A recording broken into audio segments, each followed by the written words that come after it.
Welcome, guys. Welcome. This is episode 5, I think, of ChatTactic for the year. So we're sort of back in now into February. Hi, Battle Mode. How you going?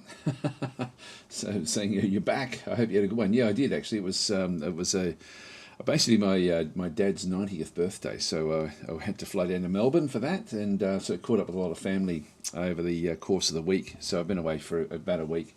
I had a quick look at Steam to sort of think, I wonder what interesting things have happened this week. Looks like it's been a pretty quiet week, so it's a good week to take off. Tomorator is saying last time I joined stream this early, Emperor still walked amongst us. Yeah, no, it's anyway. It was a good trip. I had a good trip. We had actually we bought him a special little. He's got dementia. We bought a special little phone thing for him. You can just press single buttons to ring people up. So there's 3 of us that are sort of like his immediate call list. But it was actually pretty cool. Actually, it was a very, very good little device. A normal phone is too complicated for him. Yeah, check out Heart of the Machine. Yes, I've played the demo of that. So I haven't played the release of that though. CB is saying, "Hey Daz," and chat and battle mode. Yeah, chat doesn't count as battle mode doesn't count as chat. So he's chaff. No, I'm just joking. Of course, Battlemate and I have a very much an antagonistic but very camaraderie relationship, which is cool. So anyway, guys, what are we going to talk about this week? I really don't know. I got back yesterday, and I haven't played any of the. Haven't even turned on the computer until today. Essentially, I turned it on. Sorry, I turned it on, but then. I got called away straight away yesterday to go and do other things. So I've sort of haven't really had a good look to see what's actually around.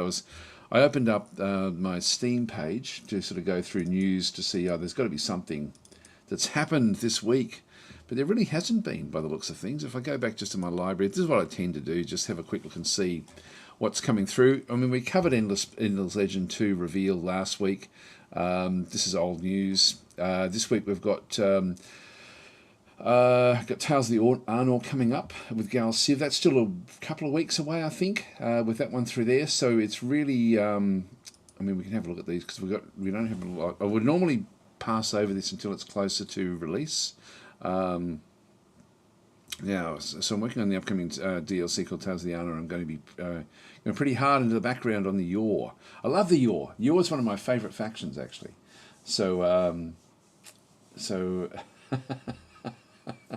Yeah, so Battlemate saying Daz is just jealous. My username's all caps, stopping people pestering me in chat so easily. Yes, that's true. I'll have to change that so that in my Nightbot or whatever it is to see if I can get that to work. I haven't changed Nightbot for years and years, so I'm not exactly sure what to do there. Hi, Chris Wild. How are you going? I saw your podcast about Shadow Empire. You were great together. Oh, yeah, that was a long time ago, wasn't it? Actually, the Shadow Empire. This is Battlemode's actually sort of now working much more closely in the actual development of Shadow Empire. I think I'm allowed to say that. I'm pretty sure you've said it publicly because it's something that. I don't think. Battle Mode. Actually, maybe I shouldn't be talking about too much about Battle Mode's connection with Shadow Empire. I was just going to say we could pester him about the navies, but no, it's a great game, Shadow Empire. Just waiting on those naval units to pop in, or the next big update, which I think is getting closer and closer as well. So. Anyway, let's continue back to this dev journal. So to do that, I really need to explain a bit about the background of the game, since it's a 30-year-old series. Wow. There's a lot of bits involved. So in the beginning, so at the start there was so it just goes through. I won't do this one because I think it's this is really just sort of background story. It's not really news other than the fact that Tales of the Arnor is on the way. And I can't remember what date that actually is, but I know it's this month sometime, I'm pretty sure. So anyway, let's continue on. Frontlines Cryonacia, Dev Diary number 1 on the double factions and units. So the first Frontline, so Cryonacia, which is funny because I'm actually when I was away, that's where I started to read I started reading again an excellent series of books about the history of the war in the desert. So all about Coronatia. I can never say it. Coronatia. And if you ever want to read a really good war book, there's 3 books in the series, but for whatever reason they don't tend to put the first book in as part of the series when you get it from different places. But it's called the Crucible of War series from Barry Pitt. I'll load it up. Why not? We'll Google it, because it's a book that I read many years ago, and it's actually hard to find it. There we go. I had searched for Crucible of War maps, because the maps were good. Of War, Barry Pitt. There's all sorts of other things that are not from him, and it's Barry. There we go. Crucible of War, Barry Pitt. And where do you get it from? Used from World of Books. See, it's not even from Amazon. You can't even get it from Amazon, which is sort of weird. Goodreads got it. Oh, there we go. The Definitive History of the Desert War by Barry Pitt. I do really rate this book very. Oh, there we go. We do have it at Amazon.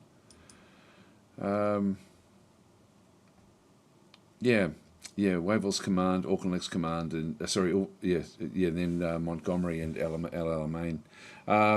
It's sort of funny because quite often Wavell's Command is not included, and that's really interesting. So this is actually a very good book.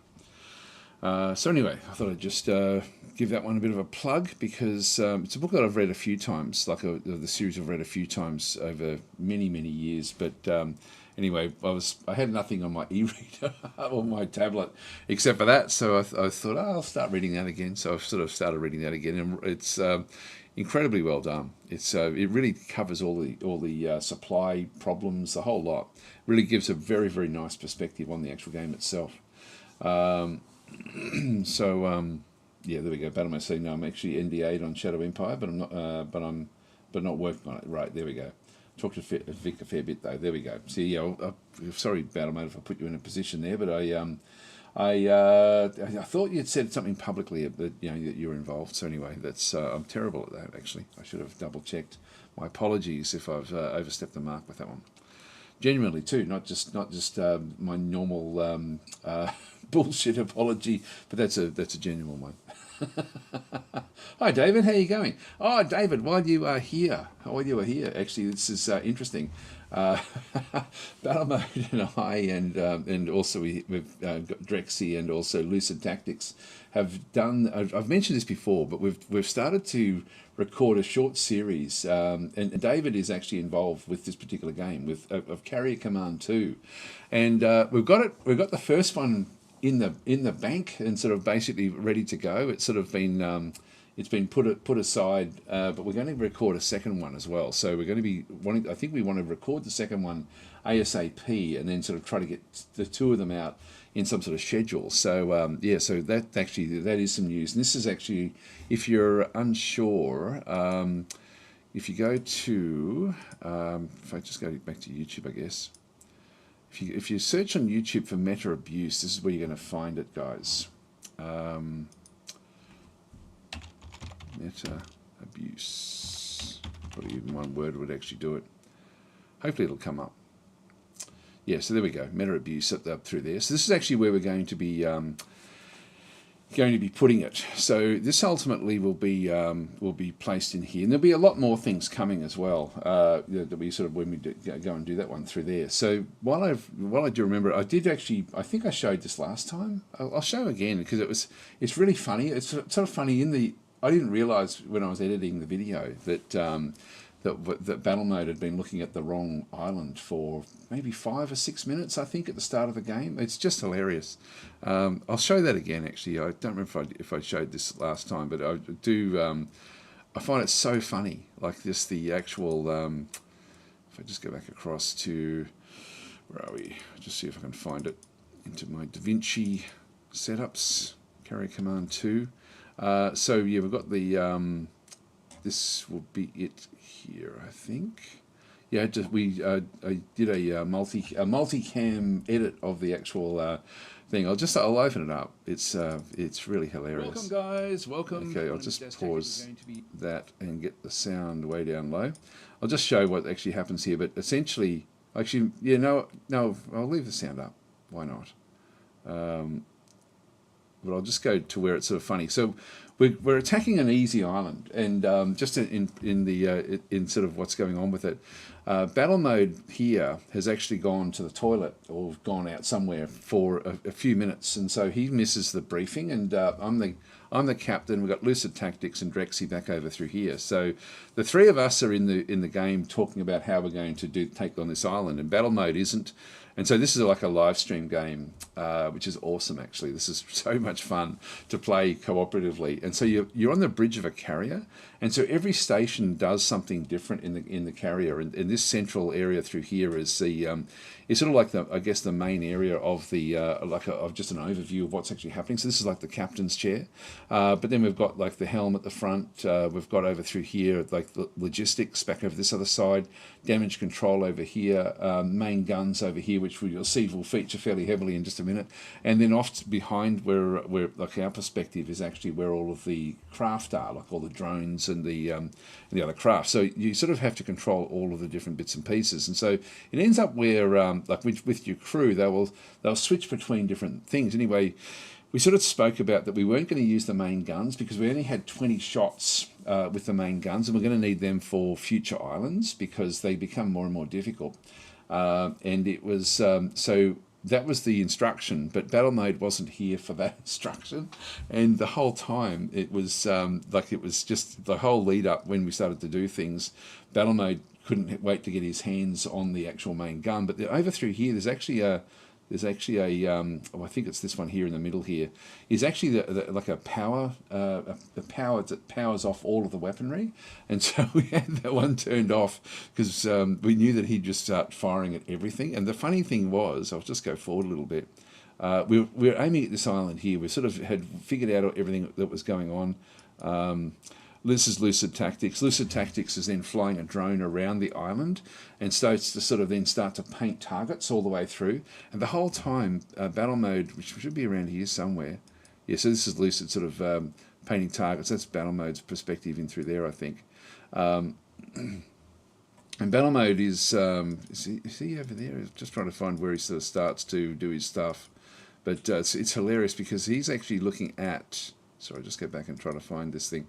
He's looking at this island here the whole time with the main guns, and he's screaming out all these things about there's all this cluster of units, I need to fire on them and stuff like this. But he's firing. He's looking at this island here, which we're not doing yet, and so we're moving here, but he's actually looking here, and it's just absolutely hilarious. It's funny because I wish I had have known that was happening at the time because we could have had some fun with it. That's just a transition. We sort of. Yeah, so this is battle mode. Let's see if I can get it just... Still can't pick the target. It's saying it's over 10,000 meters range. We need to get closer. Yes, so he's actually still giving instruction. He's looking at a completely different island. Anyway, it's just hilarious. Anyway, that's coming up. So watch out for that one. That will be we'll be hopefully didn't have our specs on. And then we started firing the gun, of course, and missing units at left, right, and centre. So it was it was good fun. Anyway, we've got another one of those coming. Hopefully in the next week or so, we actually will record the second one and then release the first one. So that would be the plan, I think. But yeah, it was really good fun. It was hilarious actually, and it's sort of funny. It's because when he figured out that he was in the wrong island, he didn't say anything. But we have the evidence of his footage that he was actually looking at the wrong island the whole time. It's funny because in the footage, like on the more complicated islands, there's a domed building, which is the hangar on those islands, and so battle mode you can see it clearly in the side, like this hangar. And I'm thinking, when I was looking at his footage, I thought, that's a hangar. What's the hangar doing on? I thought he was looking at the right island. I thought, gee, there is a big cluster of vehicles, right in front of what looked like to be the hangar.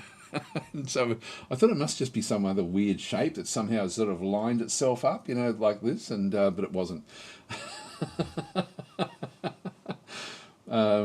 As a battleman saying, I did say you can hear me say, oh, hang on, I'm looking at the wrong. Oh, really? I didn't hear that one. Anyway, it's really really funny, and yeah. So then we sort of proceed to lose craft and do all sorts of crazy things, trying to take the easiest island of the lot. We have a more complicated one coming up when we do our next recording. But it was really good fun. That was so much fun doing that one. It was. Batman saying I was hoping nobody would notice. We were thinking of actually putting in a thing and saying like find all the mistakes we made, because we made a lot of mistakes. We did a lot of things wrong, but it was really really good fun. So that's Carrier Command. I should actually show these games while I'm actually talking about them. That's Carrier Command 2 here. Yeah, real-time strategy game. Puts you in command of a futuristic carrier. Yeah, it's a great game. If you and it keeps on being updated and improved all the time. The one thing I really wish that the game had was in single player to be able to turn off the enemy carrier. I would love that. You can sort of do it in multiplayer. You can actually make it so that you don't play against any other enemy carriers, but you can't do it in single player. And it's the one thing I've been asking for ages, as David will actually attest to.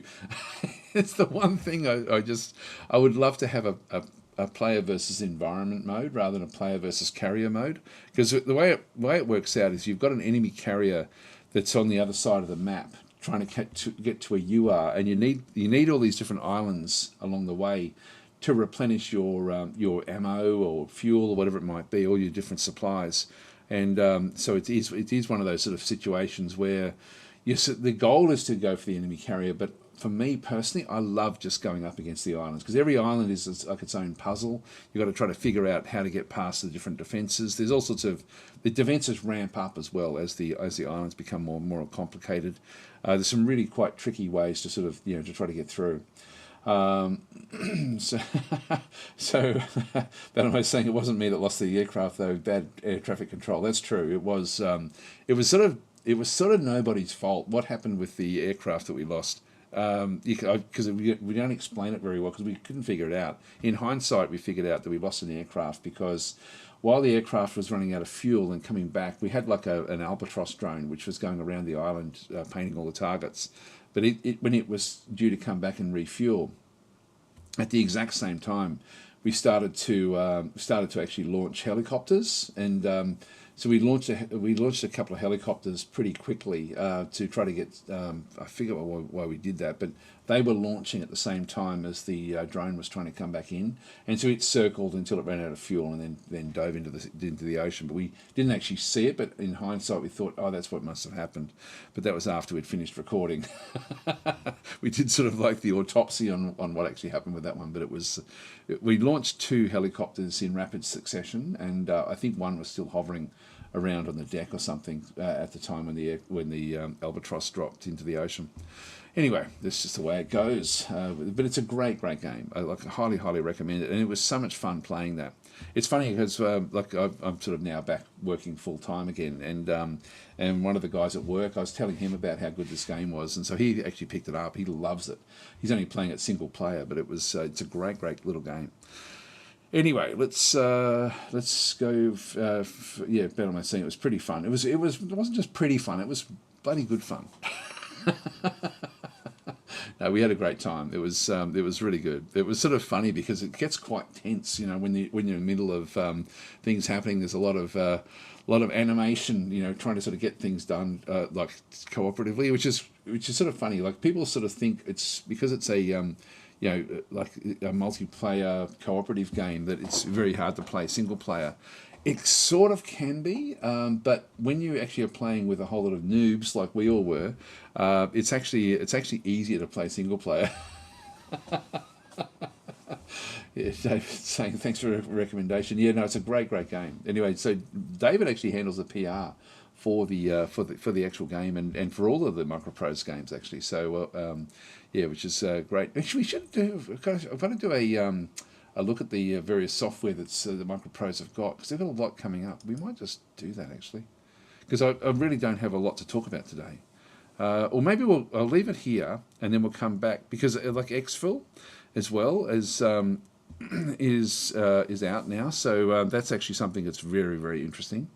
So I've had a quick look at that, but I haven't really played it much. Let me have a. I'll come back to all of this. We'll have a quick look at the. Where is it? We'll just keep on going back through these. Anyway, so we got off on that diversion from here. We've got the Cryonacia for Panzer Corps 2 is coming.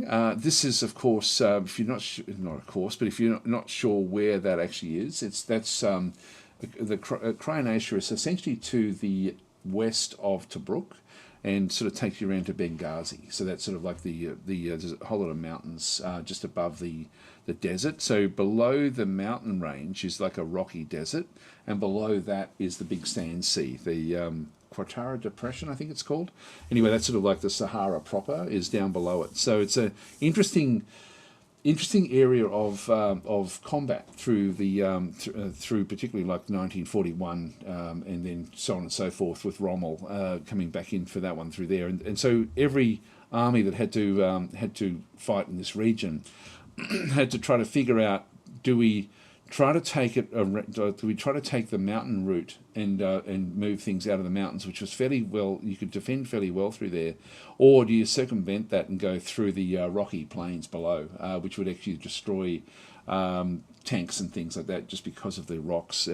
So it was one thing where you could move quickly to the south or defensively through the north. It was a very, very interesting theatre of war. Anyway, that's coming for Panzer Corps. I actually don't know the details of that one very much at all.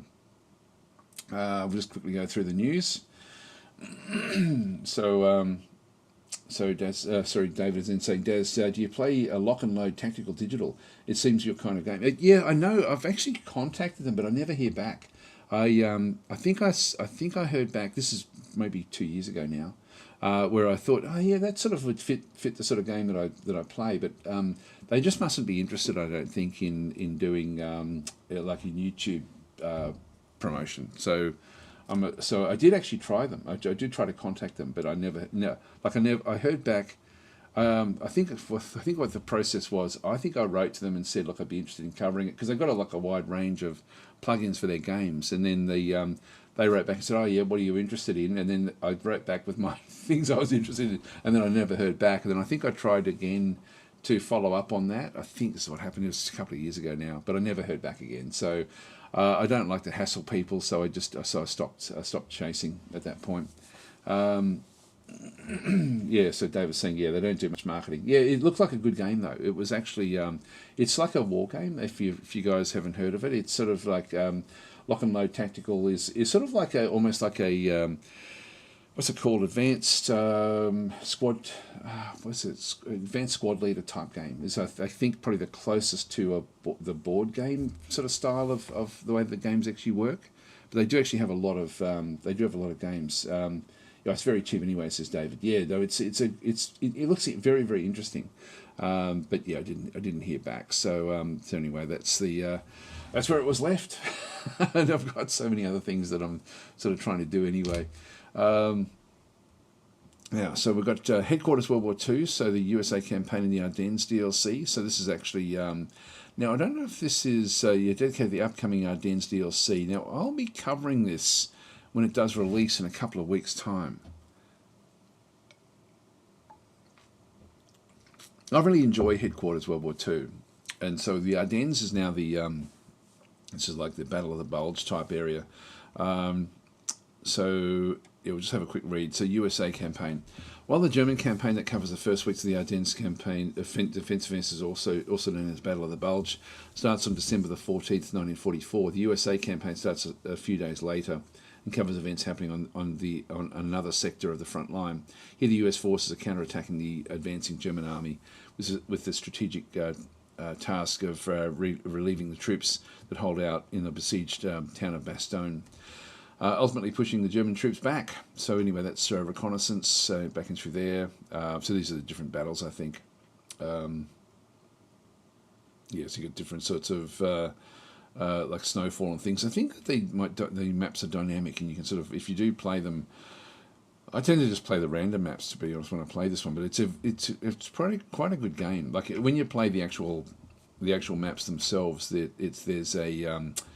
it does actually have a what is it,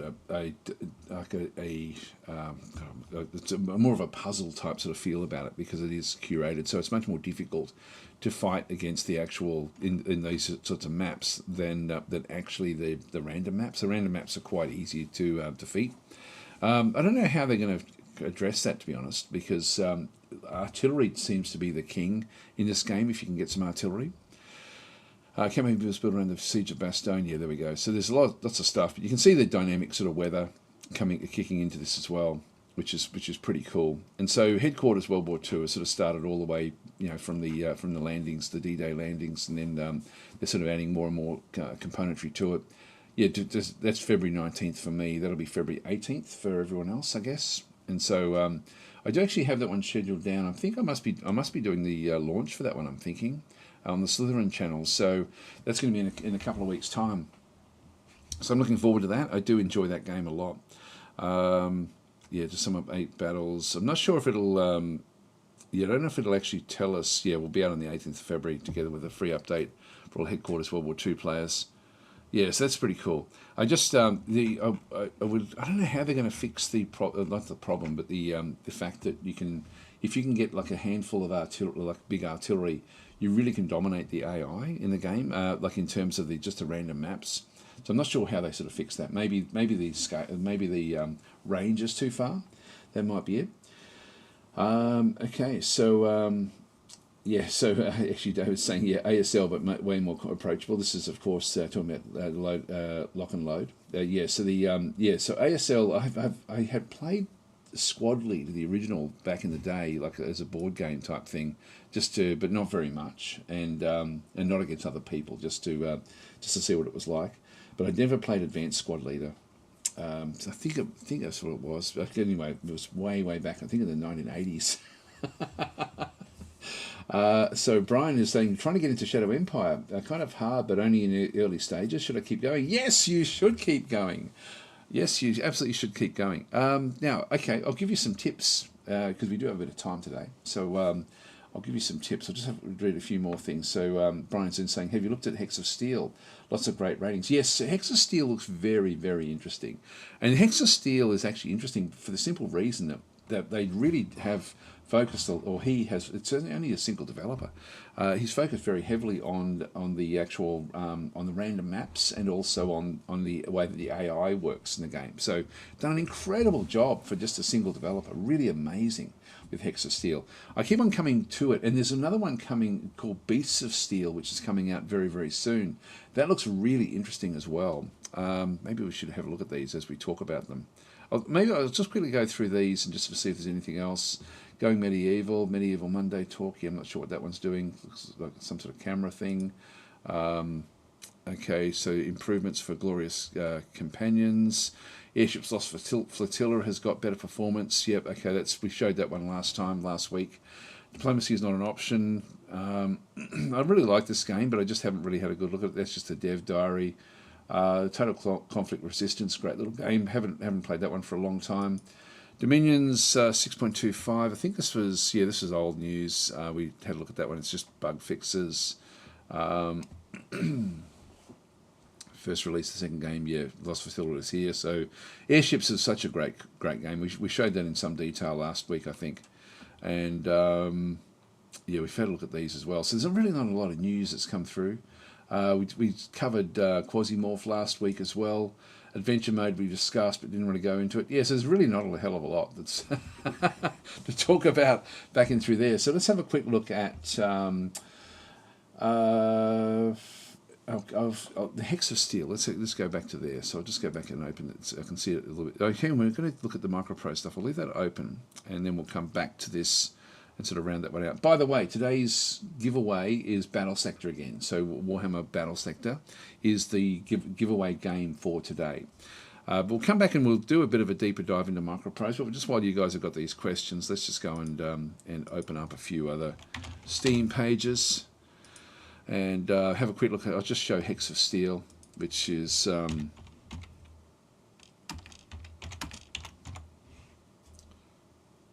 Actually, that's more expensive than I thought it was going to be honest. Like but you can see they're pretty great ratings, 96%. 84% back in through there as well. There's a game I do need to play a bit more, and it's just literally a war game. But there are random maps, there's random ways of playing it, so just be aware of that as well. So but it does sort of rate fairly very highly.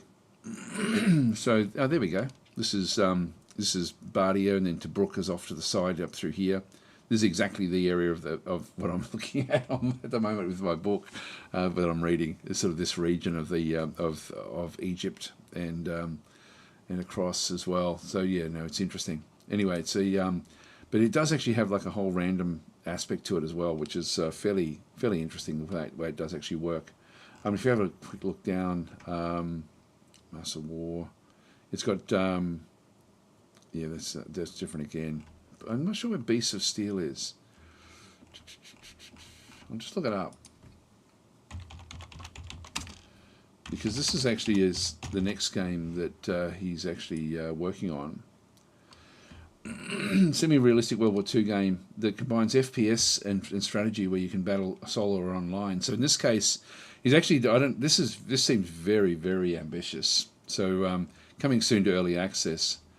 So we'll look out for this one, because this one does look interesting, and like as I say, just a single developer doing all this stuff. It's just amazing. Like really, really just hones into it. I'm surprised he's able to do this. Actually, it's like just it looks. I can't wait to see what he does. But it's going to be interesting to sort of see where this one actually does take us. Anyway, we'll leave that one behind. What else? Shadow Empire. Very quickly, I'll just go and show you, if you are playing Shadow Empire, probably the easiest way to get into the game is to open it. That's the easiest way, is to open it, not to close it. But no, if we get into it, hang on, I'll just get into the game.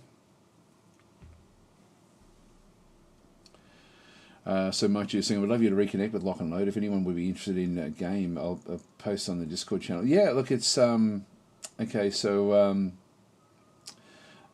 so Mike's saying, hey Daz, I know you're disappointed with the viewership of some recent Dwarf Fortress content, but keep it up. I've been devouring the tutorials from a few years ago in my DTDF ChatTactic Dwarf Fortress t-shirt. There we are. That's great.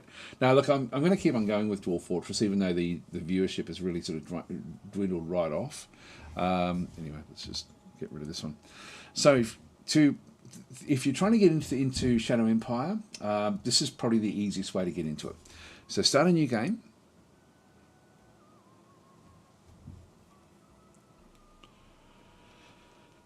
And it's a complex game, so just be aware of that. One of the great things about the game is actually the planet generation. So, but there's a few things you can do that will just make your life a little bit easier.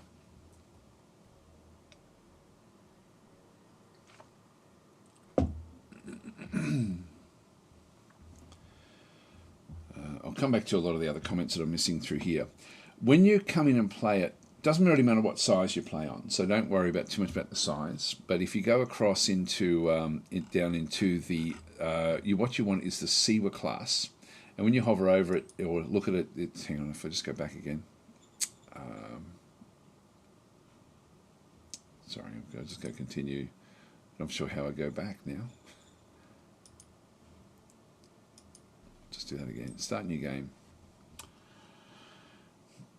Yeah, Lewis is saying Shadow Empire is my favourite 4X war game ever. Yeah, no, it's a great little game. So if you go and hover over, normally it will tell you, there we go. These are planets that are quite similar to Earth, but the amount of liquid water they have is limited. Hence, only a small part of their planets are open water.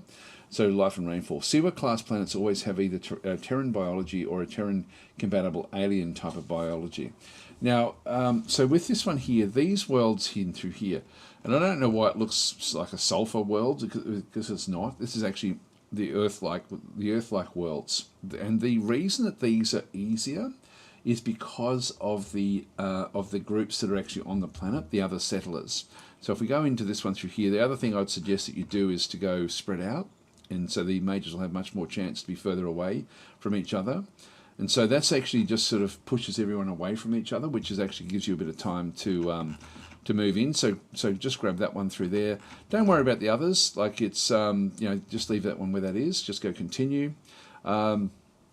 Now you've got detailed planet generation. I always enjoy. Fog of War, up to yourself. Number of human players, just one. Number of initial zones. I always just go city-state start. That's enough. I always like to have 2 armies per zone. It just allows me to do things right from the start. The story modules that may occur, I turn them off. They just become annoying. So just leave them off. In terms of development and technology level, the easiest start, I think, is tech level 4, is probably the easiest. So the way it works is that these are essentially a square of whatever the number is. So tech level 3 gives you 9 technologies, tech level 4 gives you 16, and tech level 5 gives you 25. But the 16 start is usually pretty good. Everyone, of course, starts at that level. All Air Force is enabled or disabled, up to you, it doesn't really matter. I like that they've actually now allowed the Oceania DLC features to kick in if you're wanting them to, if you have the DLC. Just wish they had navies, that would be the big thing. The development speed, I'll just keep that on normal. The organisation level, don't go for all 8 councils thinking that's going to be the easiest start. It's not. The easiest start is just only start with the Supreme Command Council and then only get what you need. That's actually a big thing, I think. If you start with the other councils, it means you're paying for them and you're diverting things away from where you may need them. Beginning difficulty level, definitely go beginner if you are starting with the game, and so that's important because the game is not easy, and even on regular is more like hard in most games, and hard and extreme, of course, then take it sort of to the next level. But this one, definitely go beginner if you're starting, and then I'll leave it on regular in this case. But game variants, so you can sort of turn on different things on through there. I wouldn't advise going with the easier logistics unless you really hate logistics. I actually enjoy it, but you're going to. It's a bit like swimming in a pool with flippers on. You're going to be able to move through the water faster, but then when it comes time to actually swimming properly without flippers, you can't do it. And it's a bit like the same here, I think, where if you go with the easier logistics, you're going to be swimming with flippers on, and you're better off learning how it sort of then does work without the logistics being tweaked. It's not difficult. You just got to make sure you've got more than enough. So that's really all you need to do there. Just go continue. With the Siwa class, don't worry too much about it. The one thing that you may want to look at is the heavy elements, and just try to get that over 100%. Just keep on going until we get something that's going to be, there we go, 103. What this one does, makes your mining easier. So does it do that one through there? The planetary age will always be fairly high, usually with a Siwa class, but don't worry too much about that one through there. I'll just go continue. But the heavy elements do actually impact what minerals you're going to get. In this case, don't worry about anything through here other than just making sure that you've got enough water. It shouldn't really affect it much. 3% is very, very minimal though, and so we might just re-roll just till we get around about, say, 20%. But again, don't worry too much about it. 8% there, no mountains. If you have too many mountains as well, that can be a problem. Yep, just looking at the actual thing in through there. I'll just go one more. But anyway, that's that'll do. I mean, it'll be okay. And at that point, we've got 14% mountains, 77% plains, and 9% oceans. We'll just go continue. By the way, wind speed will indicate how well aircraft will perform. At 20 meters per second, that aircraft are going to be great on this world. And so what we end up having is in through here. We don't have any sentient life forms, and I'd suggest, like, to make it easier, don't play with the aliens, but you will actually have, like on a Siwa class, you will actually have something usually that is going to be rolling around or roaming around the actual planet itself. In this case, we've got, like, because we didn't have a real lot of water, looks like we've got a fair bit of desert on this particular world. In this case, you'll have oxygen, in this case argon, a bit of nitrogen, but oxygen will usually be pretty high on these worlds, so it just means things are sort of fairly. You'll see that there's no hazard in through here for humans, so it just means it's an Earth-like world. But it's not because of this that makes the game easier. I'll just go continue, and I'll show you what I mean. And then we have the history. Continue.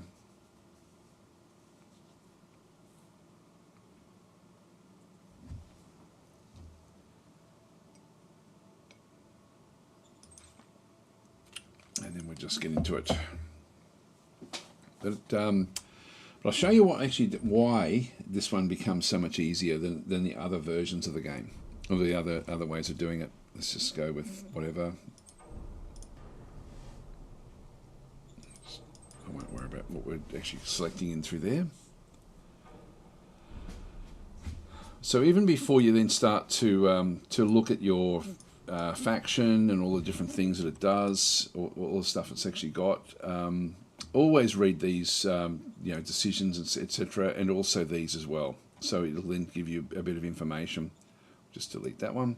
And so when we start, the reason that the Seawall worlds are so much easier than other worlds is because of the neighbors that you have. Because you can actually go in and play a game that's got like a lot of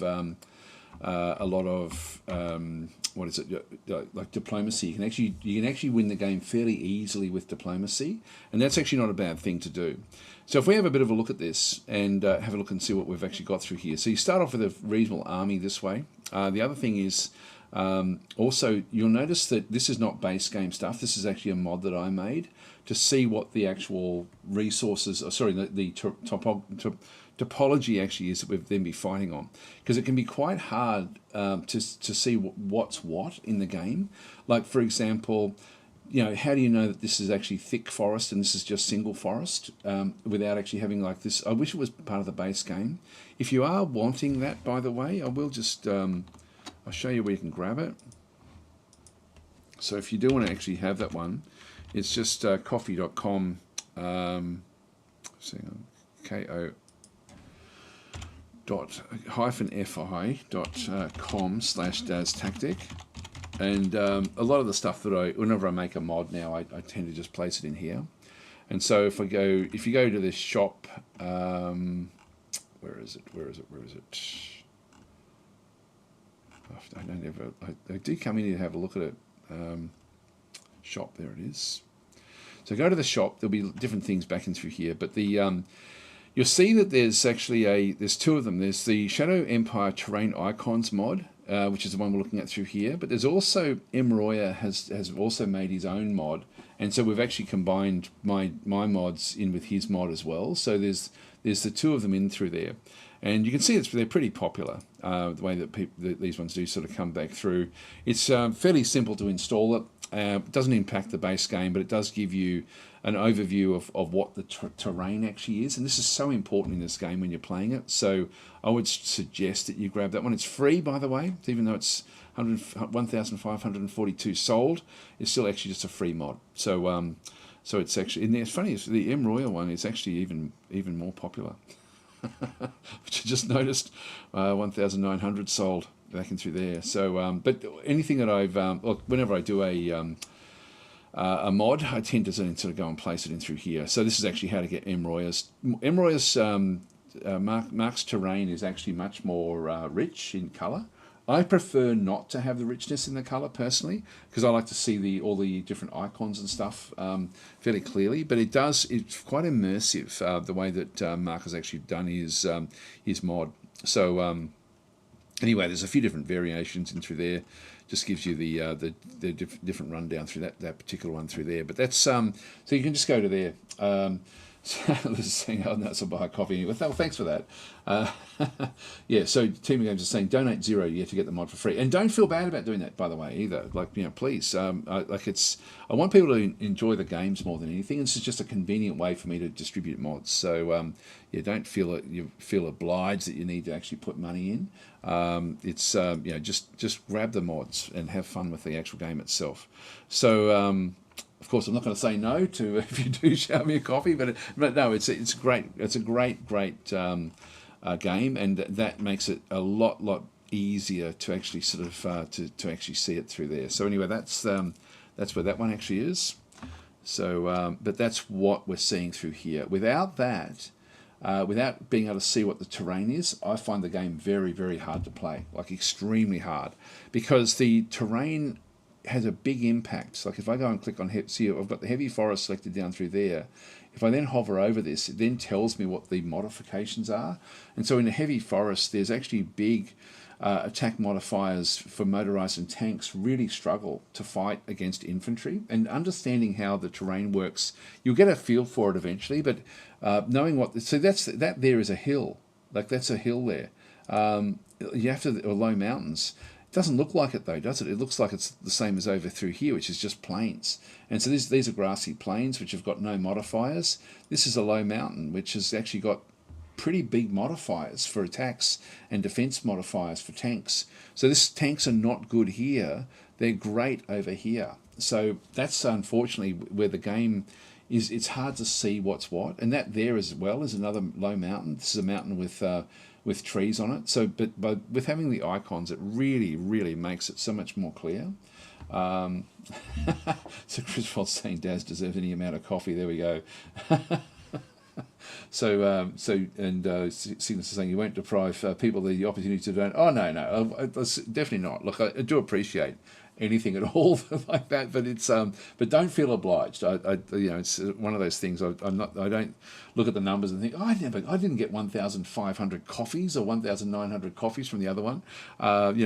So it's not I found it a very convenient way to actually distribute these, like all the collections of mods that I do. So it's actually so in that sort of sense, it's not. I didn't do that to as an income generation stream, but it's just part of the way that coffee.com actually sort of operates. So anyway, that's the setup. But the big one here is if I go across, and I'll just resign. So if I go across into my reports, call the secretary, and I'm going to resign. So Yes, sir. click on OK. Yes, resign. Yes, sir. And I'll just click any old thing at this stage, just so I can actually end the turn. I've just got to end the turn. Economic Council usually is an easy way to sort of get started. That's usually a good start. But anyway, if we just go through to here and end our turn, we'll then be able to see essentially the world, and then you'll see why a Siwa class is usually the easiest way to play the game. Just going to grab myself a drink of water. I'll just be right back.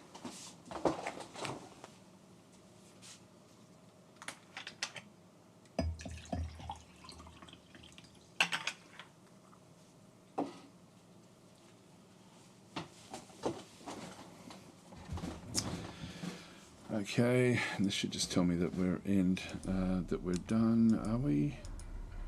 You've resigned. Yep, there we go. And so we now can see the whole map. And I would suggest you do this a bit as well, like just start games up and resign and just sort of see what's around you, just get a feel for how the game sort of sets things up. And so we've got, like some of these are going to be alien creatures, like this one here is like an alien creature that was, this is a devourer, which would be this would be fairly difficult to sort of then fight. And if we have a look at the actual, the unit itself, I think we can actually then see what it's made up of, like what, how strong it would be, which it's not too bad, but these are quite interesting, like just the actual alien creatures. So there's a whole lot of different alien creatures in through there. In this case, we've got free folk marauders. So this is actually like just wildlands back out through this other side. These are going to be marauders. These are sort of like Mad Max criminal type groups. This one here as well is also just a non-aligned forces. When you see non-aligned forces, everything through here is just going to be your enemy, and same within through this other side as well. If I just zoom back out and have a bit more of a look. So unfortunately, those in through there are all non-aligned forces. This is a territory. When you see the word territory, it means that it's going to be done. It's going to be made of.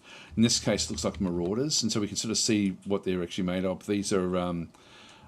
This is a leader. These are nomads. Nomads will be annoying. So actually, unfortunately, we've come across a group that is not an easy one to deal with. They're not dramatically difficult, but when you have a look down and once you have a look to see what you've actually got, what we should ultimately end up with is a lot of farmers. And farmers are very, very easy to either destroy, or like to dominate, or to befriend. And so farming groups, if I can find some. This group over through here is what? These are farmers. You end up with heaps of them on the Siwa class. This one down through here is also farmers. And so these would be open to dealing with you. And in Siwa class, you're going to find a lot of these. These are farmers as well up through here. Another group of farmers. So you can see there that we just happen to get like the nomads to the south, and then we've got these open sort of marauders off to the east and to the immediate north of us. Back up through there. These are hunters. Even hunters are sort of not terribly bad for you. They're a bit more aggressive than farmers, but farmers are the easiest people to deal with. And as we go around, we've got mercanteers, and so these again will be more like traders. This group in through here is going to be guardians, and so these essentially are going to be sort of like, again, you're going to find at Siwa class worlds that the groups you end up finding in the world. I love that he's done this, by the way. Farmers again is this. These will be much more about trying to work together, and so it does make life a lot easier for you. These are all marauders back out through this other side. What have we got down through here? More hunters, farmers. Yeah, so there's all different farming groups, and that's the benefit of playing on a Siwa class world. And so the Siwa class world really does it really does open the game up in ways that where you can sort of deal with things. That's why it's the easiest start. If I go back to a different one, if I just go back into if I quit the game, I'll just do another quick one, start a new game, and I'll just choose one of the desert worlds or something like that.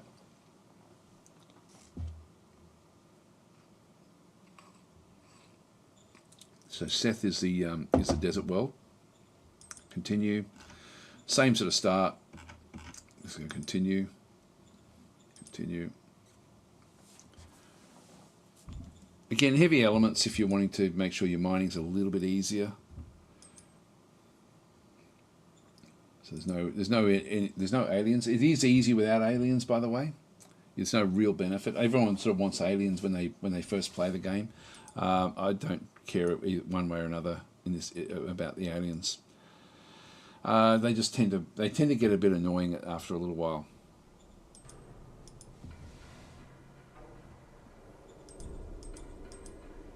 I love just how open this game is with the different terrains, different types of planets. So Chris Wallace saying the only problem with farmers is when they're at war with major regime, then diplomacy is limited. That is sort of true, yes. But they're easier to deal with. They're usually easier to overcome as well. They don't move fast. They don't have equipment that actually allows them to maneuver. So they're quite sedentary in their ways. Whereas a nomad group is going to be very, very mobile and will get around your forces. So with a nomad group like the one that we had at the south, to deal with them, we'd either have to befriend them, or we'd need to have a line and sort of herd them into an area. Sorry, I should just get this one going.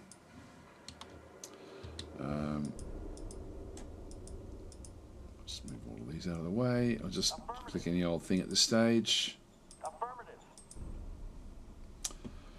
You do, yeah. I won't worry about what all this is, because again, it's more about where you start. So we're now in the desert world. I'll just dismiss this one. Go to reports. Call the secretary. Resign. Oh, hang on. I'm out of points. That's it for now. I'm going to have to just play a turn. Desert worlds it's easier with the often finding minerals. That's one thing that it does do.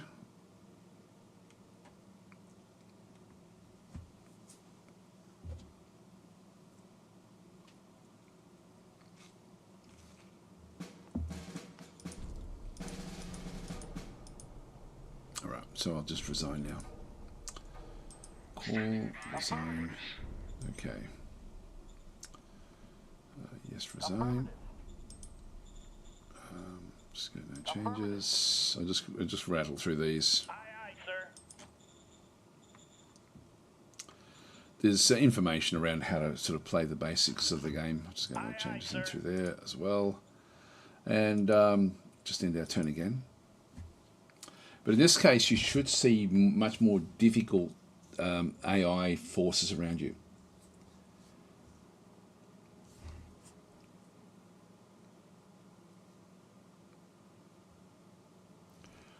Now, when you see the words like territory, then that's going to be more of a not very much reward for for what you're doing.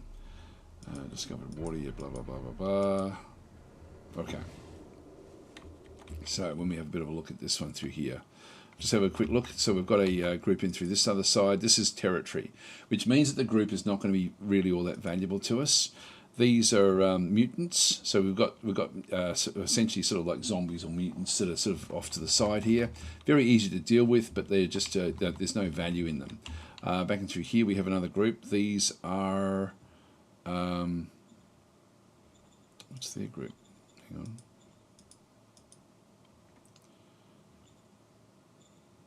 I'm not seeing that. Oh, there we go. Confeds. I'm not sure what confeds do, to be honest. Over through here we've got roaders. So these are very much like Mad Max style, but as an actual civilization. Again, very, very mobile. These are marauders, back out through that other side. These are guardians again, like what we saw in the other one.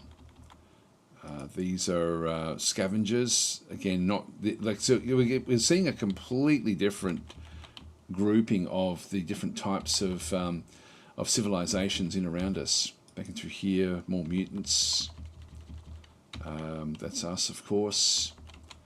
So it's sort of like, so your actual surroundings are more difficult and not as much reward. Yeah, religious fanatics again can be difficult. This is a major, back up this other side. So we've got majors that are sort of now in there. These are roaders again, and you can see already that particular group has now moved out and it's starting to sort of position itself fairly effectively with the with its trucks and things. So so that's actually it's just incredible, the game, like what it does do. These are slavers, so very different to farmers. Hi Kat, how are you going? Saying what happened to the old World? Our game started great and then got abandoned. No, Old World's still going. Yeah, in fact, Lewis is in saying Old World's getting a new DLC in the next couple of weeks. Yeah, no, they're going strong. They're doing very, very well.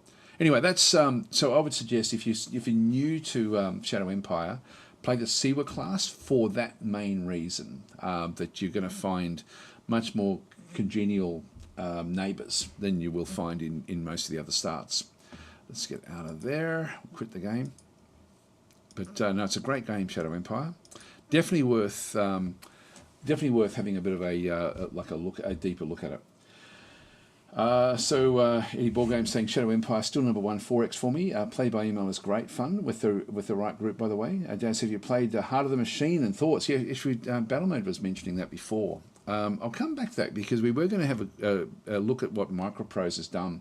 I love what Microprose like Microprose. If you don't know the history of Microprose was around at the dawn of the of PC gaming. Like I don't even know I think it started in the 80s. So this is actually how long it was, and then there was a long hiatus with Microprose, and where a lot of their games, like they for example, they had the original Master of Magic.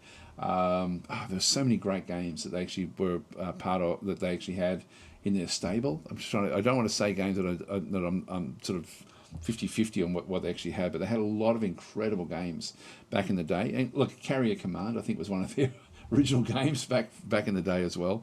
And so and then they like literally probably within the last 5 or 6 years they've just come back, and like I'm not sure how they actually sort of managed to sort of like pick up from where they were. Like it's still the same logo from back in the day. It's really, really quite cool.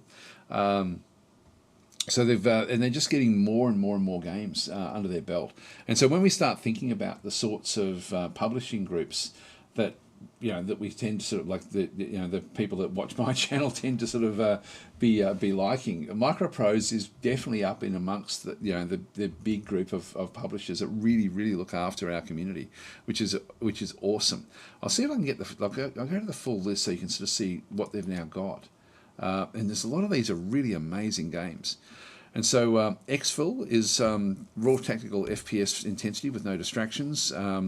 Yeah, so no loot grinding, no gimmicks, just pure realism. Yeah, from the co-designer of Squad. Squad was a great game, by the way. This Mill Sim tests your strategy, comms, and teamwork at high stakes. This is something that this only just came out actually recently in December, so it's about a month and a bit old. But it looks incredible, like this game. I haven't played much of it, but I'm really looking forward to sort of having a close look at that one through there. Urban Strife came out also in December. This is one where you've got like a zombie, it's like the zombie apocalypse, and you've got to sort of then put together a team. But the thing with this one here is that the actual characters in it are not random, or the main characters in it. So you've got to then pull together a lot of these main characters to sort of play the game. So it looks great the way it sort of does work, but it's not completely open world. It is an open world. So old school turn-based strategy, post-apocalyptic survival, and RPG, but the role-play game aspect of it is curated to a large degree. Recruit deranged locals in your militia, ally local factions, and fight those you hate. Haul loot back and rebuild your shelter. Doctor your wounds and fix your guns. People need food, feeding. Booze needs brewing, and so you certainly have a lot of choice, open-end choice in the game. I think I showed that a few weeks ago actually when it was just first coming out. It's a game that I really like the look of it. I wish it, for me, because I like procedural generation so much, I wish it was even more procedural, but I can see why it's not, because it sort of needs that one through there. There's so many, you're going to find that there's a lot of games in here that I think, I really need to play this one. That's one of them. Exfil's another one. Sea Power, another one that I must play. This one came out in November. So from the lead designer of Cold War's Sea Power, lets you control NATO and Warsaw Pact forces. This is, when I had this game before release, but I found it confusing because it was before release, and so the things were in here. They were a little bit like, people who are used to the game could sort of find their way through, but coming in cold, it was difficult to sort of find how to play the game. But that's now completely changed. I had a look at it the other day and thought, that's just now really got to go and show how this game works. It's not overwhelming either, by the way. This is one of these games that looks extremely detailed, but it really is not. It's quite approachable. So we've got to. So Lou was saying one game I like from Microprose is High Fleet. Yeah, and Korosami is saying, I've heard High Fleet is great, thinking about trying it. Well, Battlemade looks like he may have gone, but that's the one game that Microprose has got that Battlemade absolutely raves about. So he loves that game as well. So, Open Wheel Manager 2. This is more of a racing management sim. Oh, if it was an actual racing sim, I'd really love it, but I don't think I've even tried that one. It's not really my type of game. Forgotten but Unbroken. So this is a tactical turn-based strategy game inspired by events and stories of forgotten and unsung heroes of World War II. Unique and new to genre features, offer immersion and deeper protagonists, leading care for. It's funny because this one is the morale of troops and all that sort of stuff, and the way things actually sort of work. It tries to be much more realistic in its approach. Personally, that gets in the way of the escapism for me personally, but I can see that it's people will enjoy that aspect as well. So each their own. But for me, I tend to play games for escapism rather. That's why I don't like playing ICBM and games like that. But where it's just, I don't know. I just don't. They not depress me, but I don't feel elevated by them. And so this one, Forgotten but Unbroken, for me, even though it really, really focuses on realism in so many different ways, that for me stops the escapism for me, if that makes any sort of sense. Ground Branch I don't know about actually. This came out a fair while ago. There's a lot of games that I haven't played in their thing. Regiments, Wings of Change. Again, it's another one I've got to get and have a look at. Navigate the unpredictable war paths of procedure-generated operations, which is what I like. Command one of the new French, Dutch, Canadian, and Czechoslovakian regiments at the end of the fray. That's pretty cheap, actually. I mean, that's not on special either. Oh, that's DLC. That's the DLC for it. Yeah, okay, I was thinking it came out earlier than that. Repeller Fella, I'm not sure what this one is a interactive point-and-click choose-your-own adventure. I don't know at all what that one actually is. let Beyonds be be bygones. Don't know what that one is either. Sorry, so I can't really sort of talk much about it. Second Front. This is a game that again I would love to see random maps in Second Front. Second Front, I think, in one sense, is its own worst enemy with its game mechanics, just because they're not intuitive. It's got like an interesting sort of turn approach. I really like the game, but I can sort of see that other people may not as much. But I really, really like it. And so this is a tactical World War II turn-based strategy game. For me, it had the potential to be a really great transition for people trying to understand war games. And so it's sort of one of those things where, but it doesn't really use traditional war game mechanics, not in a very clear way. So you have to learn the mechanics and it's not hard, but you have to learn the mechanics before you can then sort of play the game. And but overall, a very, very great little game, this one through here. Craft and share your own scenarios and maps to use strategic prowess. I just wish there was random maps. Like, that would be awesome in that game. So for me, that's sort of where we are. Silent Depth 2. This is a game I haven't tried it actually, but I like the look of it. So it's a light sub sim. You enter the silent service at the command of the Gator class submarine on war patrols during World War II, and that it looked like it was just a fun little game. To be honest, it's funny because I saw the like, it looks great. Like when you're actually looking at it, like, so just looking at the actual footage there, it actually really does look quite nice. I thought that was Sea Power, because Sea Power has got similarly really good looking graphics, in it, but there's also like a way of sort of managing the game as well. But I haven't tried this actually, and that was one I was thinking of before I sort of got my hands on Sea Power. Now, Mech Engineer, this is another interesting one as well. A dark sci-fi mech assembling manager with semi-auto battles against mutating alien bioweapon. And you was mentioning through there, I just saw there that Lewis is saying Mech Engineer is a nice game too. This is a game I also struggle to get into, and it's not an easy game. I don't know why it is, but with this one here, and I know that Splattercat loves this game. Like, just watching it on his channel, like, he really keeps on coming back to it. It's one of the, like, and he doesn't often come back to games, but he does keep on coming back to Mech Engineer, which is interesting. So, yeah, sort of, it's an interesting, the graphics, it's sort of almost like pixel art all the way through, which is great. I mean, I don't mind that. And then you're sort of playing on this sort of weird top down. It's not very immersive for me, but other people who play it absolutely love it because of the detail that's actually in the game. There's an awful lot of the management style. So you can see there those dark battlefield type things are really, you're sort of looking like top down, as if you're sort of like looking through drones and stuff like this. But it looks interesting. But it's a game, again, I've tried a few times to get into it. I personally don't love it. In fact, it's not a game that I want to invest much time into. But like what Lewis is sort of saying, and other people as well, they really, really like it when they get into it. So that's that one through there. CAP 2, so Combat Air Patrol 2, Military Flight Simulator. Of course, this is what Microprose were known for back in the day. Like, very, very, they're sort of much more into that one. I do actually have like a joystick, but I don't like plugging it in. It seems to sort of wreck my computer. Hi ZXM, how you going?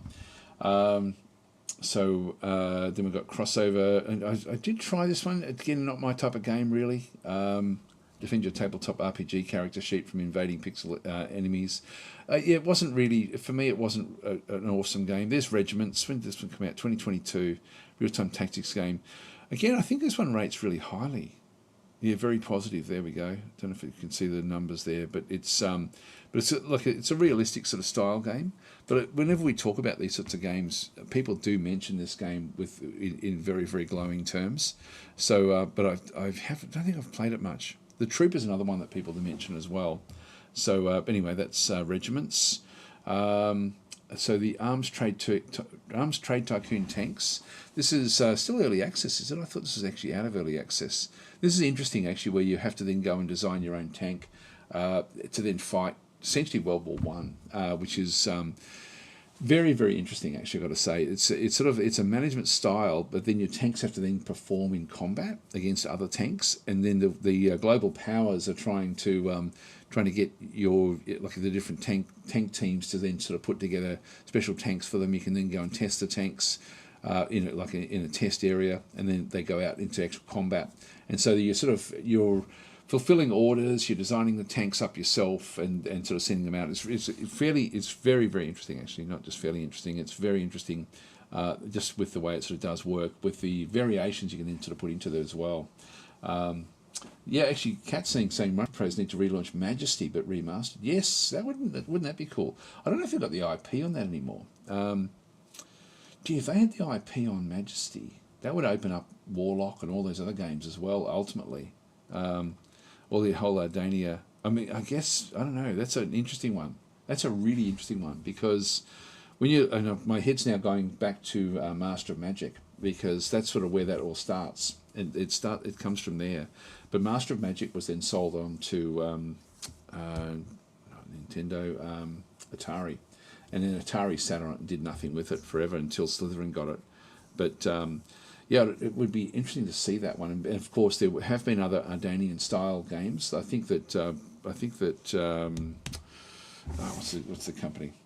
Paradox. I think Paradox got part of the IP as well for some of the Ardania style games. I don't know if they got Majesty, but I'm not sure where Majesty actually ended up. Okay, so Casnar's saying still early access. They've just recently released the Interwar tank update. Oh, okay, interesting. B17. This really does go back to the old days. There's mixed reviews. You can sort of see back through there. It's probably too much like the old game, and that's probably why it's got the mixed reviews. So it's not as immersive as you would expect, I guess, from a more modern game. It is reflected by the actual reviews for B17. But I think people who again enjoyed the old game back in the 80s will just fit right at home with that one through there. Boat Crew, well, what a surprise packet this one was. What's this one? Yeah, very positive reviews through this side through here. This is such a great game. Like, this is actually a real combination of grand strategy, in terms of the Guadalcanal campaign, but also this sort of real-time ship riding aspect to it as well. Very, very well done. This is a great little game. This is actually, for many months, this was actually my go-to beer and pretzels, 10-minute game that I really, really quite enjoyed. So that was really quite amazing. Yeah, so the original XCOM was Microprose as well. So, yeah, they had so many great games. It's unbelievable, actually, what they actually had. Bomber 3, I don't know that one at all. It's mixed as well. High Fleet, here we go. So this is the one that we were talking about before. So battle for survival in the skies of a mysterious future Earth in this unique action strategy game, mixing arcade combat, exploration management and diplomacy, as giant flying ships wage spectacular aerial warfare. A prophecy tells of one who will save the world. Could it be you? And so this one here is very positive. And you look at the number of people who have actually played it. This is a game that really is extremely well done, extremely well done. And it's actually done in a way that you've got to design your own sort of airships when you're sort of doing things. It's not like the game airships like that I tend to play a lot on the channel. It's much more realistic with the way things sort of do work with different aspects of it.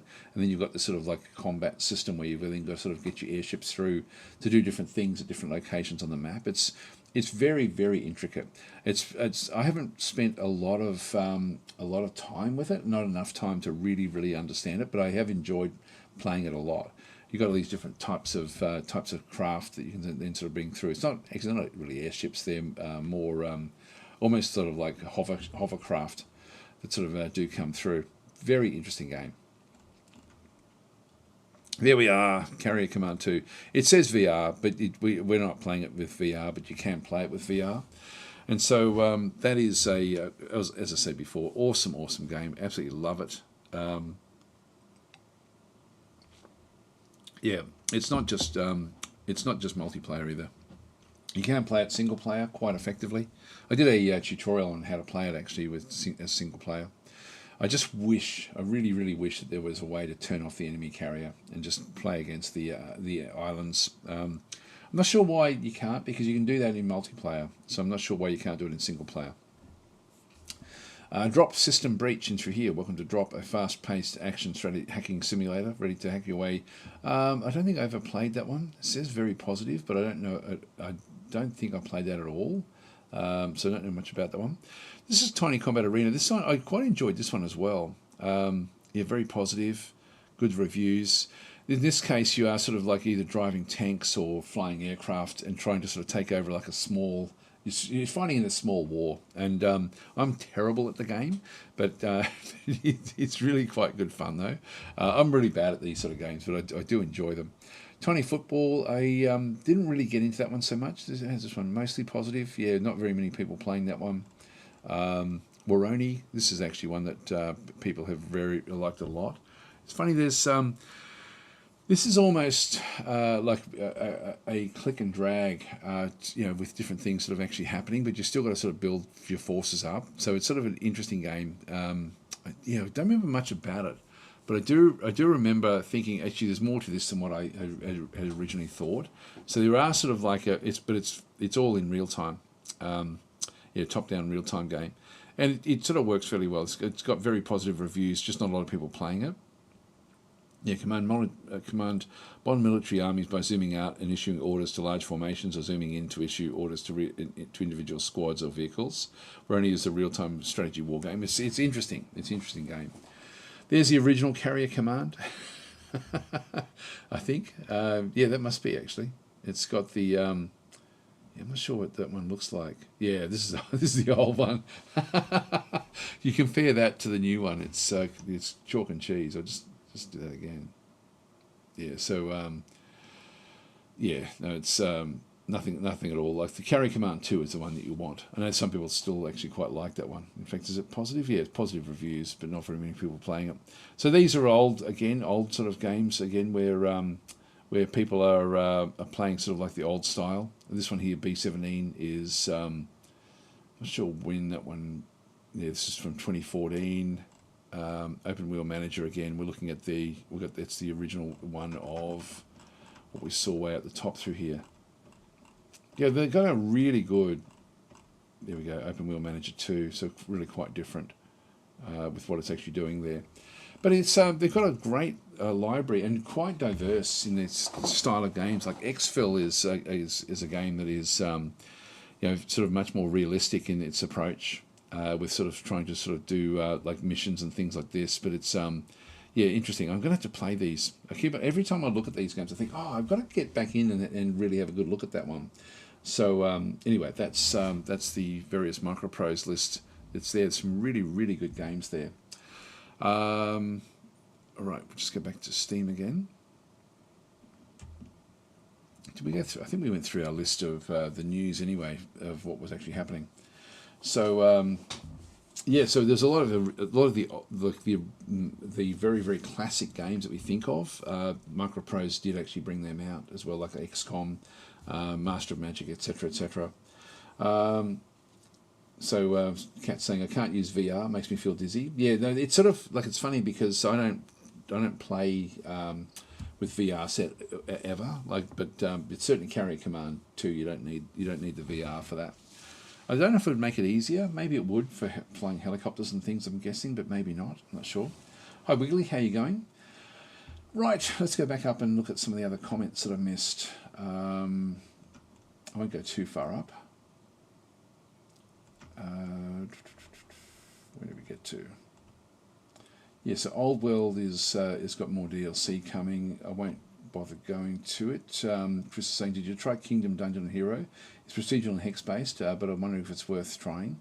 I have tried it, and again, it's one that Battle Mode likes, but one that I've tried it a few times. Kingdom Dungeon Hero. Yeah, I've tried this a few times, and it's rated very positive, like 81%. But it's just, I don't know what it is about the game. I just don't warm to it, and I've tried to. I have tried it a few times, mainly based on what Battle Mode has sort of been recommending with the game. But it's sort of let's see if I can blow these up a little bit. it's just I don't know what it is about it. Like it's maybe it's because I find the forces a little bit too boring, but it's just not. Yeah, it just doesn't really do much for me, unfortunately. It's I don't get immersed into it. That's pretty what more the sort of problem for me. But it is very positive. It's a game that I want to like. I just don't really get into it. What else did we get up to? Civ 7 incoming, but I don't know what to expect of it. Yeah, I can't. I've tried. I can't find out how to contact the devs with that. I've tried a few different ways, but maybe I think I have tried to actually contact them through x.com, but I haven't actually. I haven't double checked to see if they've responded. So maybe they have responded. I won't open it up, just in case. And there's stuff in there that I shouldn't be showing. I like 5 more than 6, says Cat. Yeah. So Michael's saying, far away in a dreamland there was a conquest of Elysium 6, Majesty 3, Wizardry, Battle Brothers 2, etc., etc. Yes. Mike's saying, I'd like to dip my toe into multiplayer, but unsure how to start. I play most of Daz's games. Recommendations. Multiplayer games.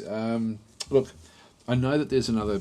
there's always Dominion's games starting, and they're big, but they are great as multiplayer. For me, that's probably been the most fun multiplayer experience that I've actually had in any game, but it is a long time. So it's sort of, if you've got like weeks or months that you can actually, not consistently playing, of course, but just like spending up to maybe at most an hour a day playing a game, then that is a very, very good multiplayer experience, like very, very good. Hi Korosami, I think I may have said hi before. Yeah, Menace and EL2 are at the top of my wish list at the moment. Very excited to play them. Yes, so both Hooded Horse games, so that'll be interesting to see how that one does come. So Lewis is then saying, the game I like is High Fleet. We did that one before. So I did a few of those. I'll just scroll back down through. So Eddie Ball Game saying that Kingdom Dungeon Heroes is worth a serious look. Game is fun and the dev is very actively engaged with the community, plus very moddable. Yeah, I don't know what it is about that game. Like some games I just don't warm to, and that's just one of them. We did all those. We're getting towards the end of the list now. So, hi Thor, how are you going? So Thor is saying Kingdom Dungeon is super dry. Yep. And Shields of Loyalty, no, I haven't tried that one. So ZXM is saying, I like Kingdom Dungeon and Hero a lot. It doesn't have any tactical combat, but it's still good if you give it a good shot. Saying I'm surprised I like it, but I do. Yeah, I did sort of try it. Chip Flux is saying Grand Prix. I'm thinking that's maybe in reference to the Microprose game that we were looking at there before. Right, well, I think we've sort of done most of what's happening. I don't know if there's anything else in Steam that's actually... I did see there was one game that I thought, that actually looks interesting when I've been away for a week, so just go back to Steam itself. I don't know if it's still on special. 60% off on No Man's Sky. I've never played that. I'll just have a look through my list here and just see if there's anything else that is on the way. Oh, Foundation. Is that actually... Foundation is released. Interesting. People like that. I haven't played it much. Planet Side 2, don't know about that one there. Yep, no, that's okay. No idea what that is as well. Kingdom Come Deliverance 2.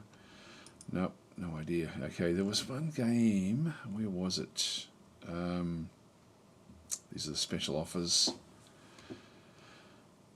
that I thought might be worth having a look. Oh, I played this. Played this with my daughter, actually. I stayed at her place before I flew out yesterday, and we played this one for hours and hours, but on the Switch. That was really cool, I got to say. That was really cool. It was so much fun. So it does require two people to play it. But this was fun. We played it for so long. Overwhelmingly positive in through there, 97%, 95%.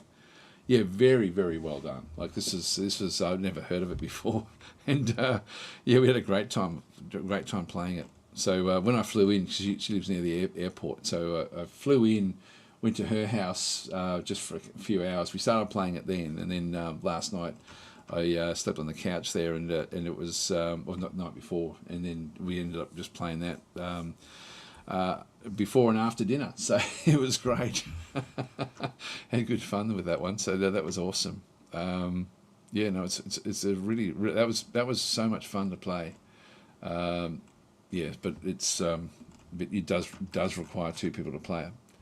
But very, very nice, very, very good game. Yeah, I heard it's a fun co-op game. Yeah, very, very good. It was surprisingly good. So what else have we got?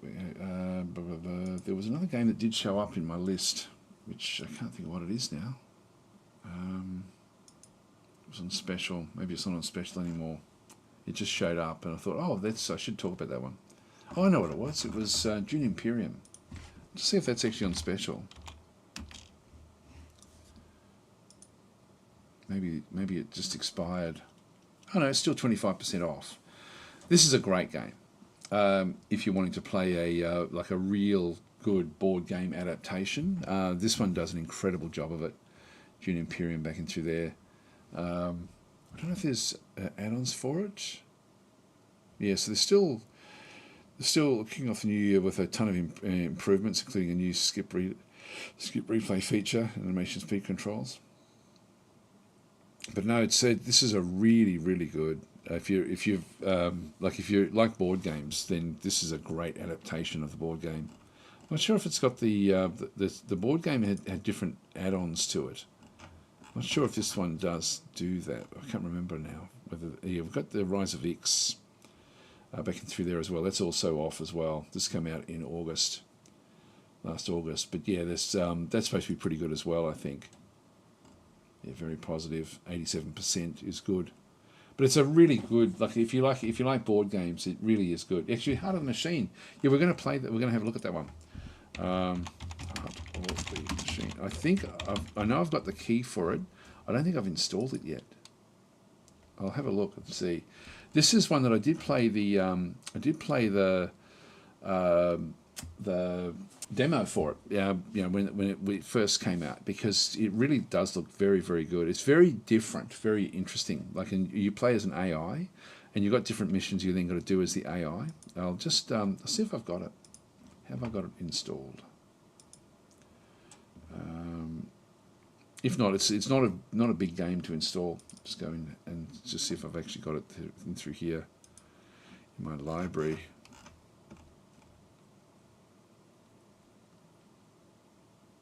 In there.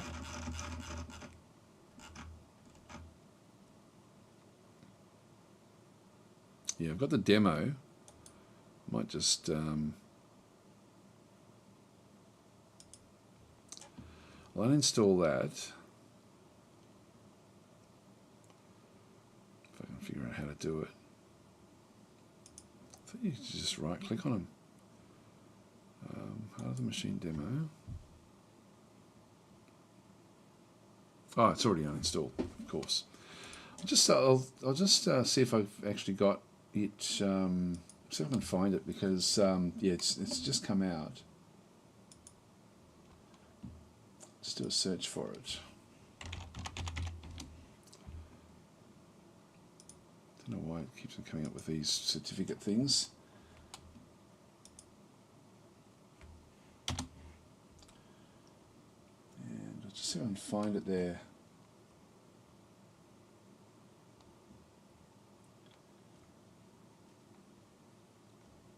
Yeah, I'm missing a lot of just looking at emails that I've missed. Let's do another search.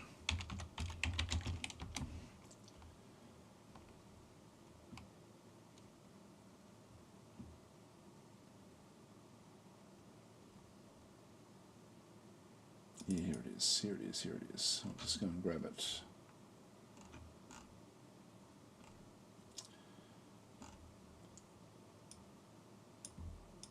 I'll just install it. I knew I had it, but from a few weeks ago.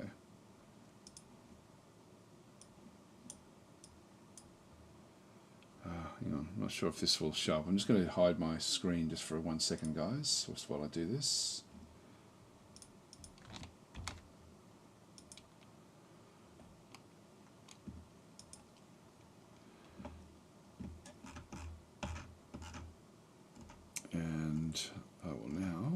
install it.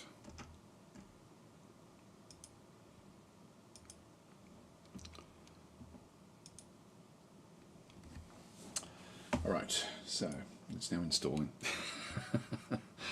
Actually, it's bigger than I thought it was, so it may take a bit of time. May take a bit too much time. Oh no, it's only still going to be there a little bit. We'll just see how that goes. So we'll sort of let that one go for a bit. But yeah, I did enjoy I really did enjoy that the demo of that one a lot, actually. So just move that one out of the way. There it is, Heart of the Machine. So it's coming in. So we'll let that one sort of bring its way in. What else have we got through there? So we've got the so where did it get up to? So Thor is saying it takes two. I played it with my daughter as well. I had a blast. Played it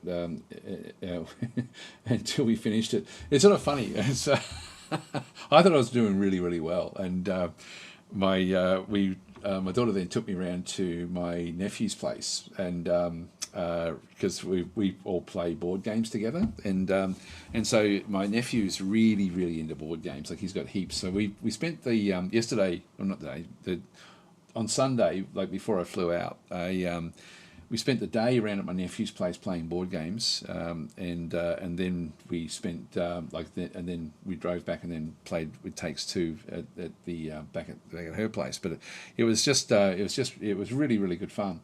Anyway, she after the first session, I thought I did really, really well with the controllers, because I'm not used to using a controller, and so I thought she said, "Oh, you know how you were jumping around and all this sort of stuff." I thought, yeah, she's going to say I did really, really well, and she said that was the shittest, the shittest performance I've ever seen, or something like that. And I thought, there we go.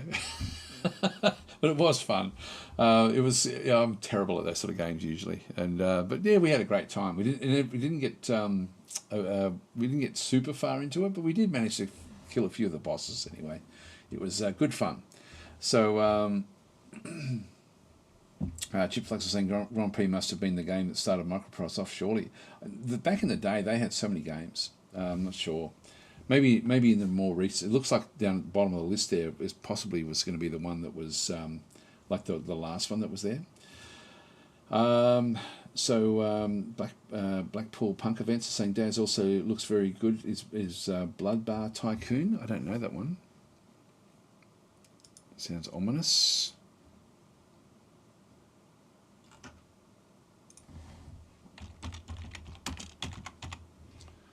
Blood Bar Tycoon. Oh, okay. Vampire. Looks like Evil Genius type thing, doesn't it? Let's have a look at the...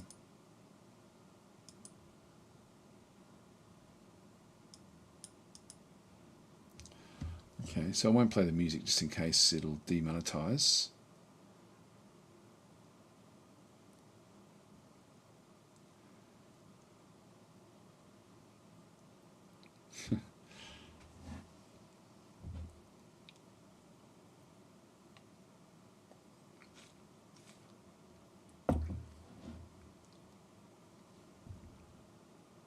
I don't personally get much into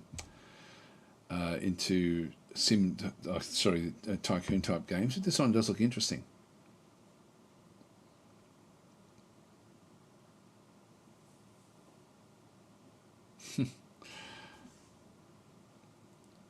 It looks like it's got a bit of a twist to it, which is interesting. Yeah. I've never heard of it. No user reviews, so it came out just the other day. There we go. There's another one there. Yeah, it's an interesting one there. So let's look and see how we're going with our download. Still got a little way to go. Okay. Saying the demo is very good. There we go. So, something laughing about my daughter. Yeah, I honestly thought she was going to say, "Oh, gee, you actually really picked up the jumping around, because you have to press all these different buttons, and I'm just not used to. Do have a switch. I've even got it down here, but I don't have it plugged in. So I have played it, but I haven't played it very much, so I'm just not good with the with those. It's sort of funny. I don't know about you guys, but if I have to do a text, I'm still a one finger use the phone thing, and everyone else is like they use their thumbs to type super fast. I just can't do it. I've tried because I get laughed at for doing it that way. Sorbic was saying, been playing a lot of Sins 2 lately. It's good, but a bit disappointed. It's so much like the first game. I don't know. I think it's a base, like it's the first game, but with everything added, but then done in for me, it's much more immersive than the first game. I like it a hell of a lot more than the first game. I enjoyed it the first one, but we were talking about Sins of a Solar Empire. Actually, how does that run rate?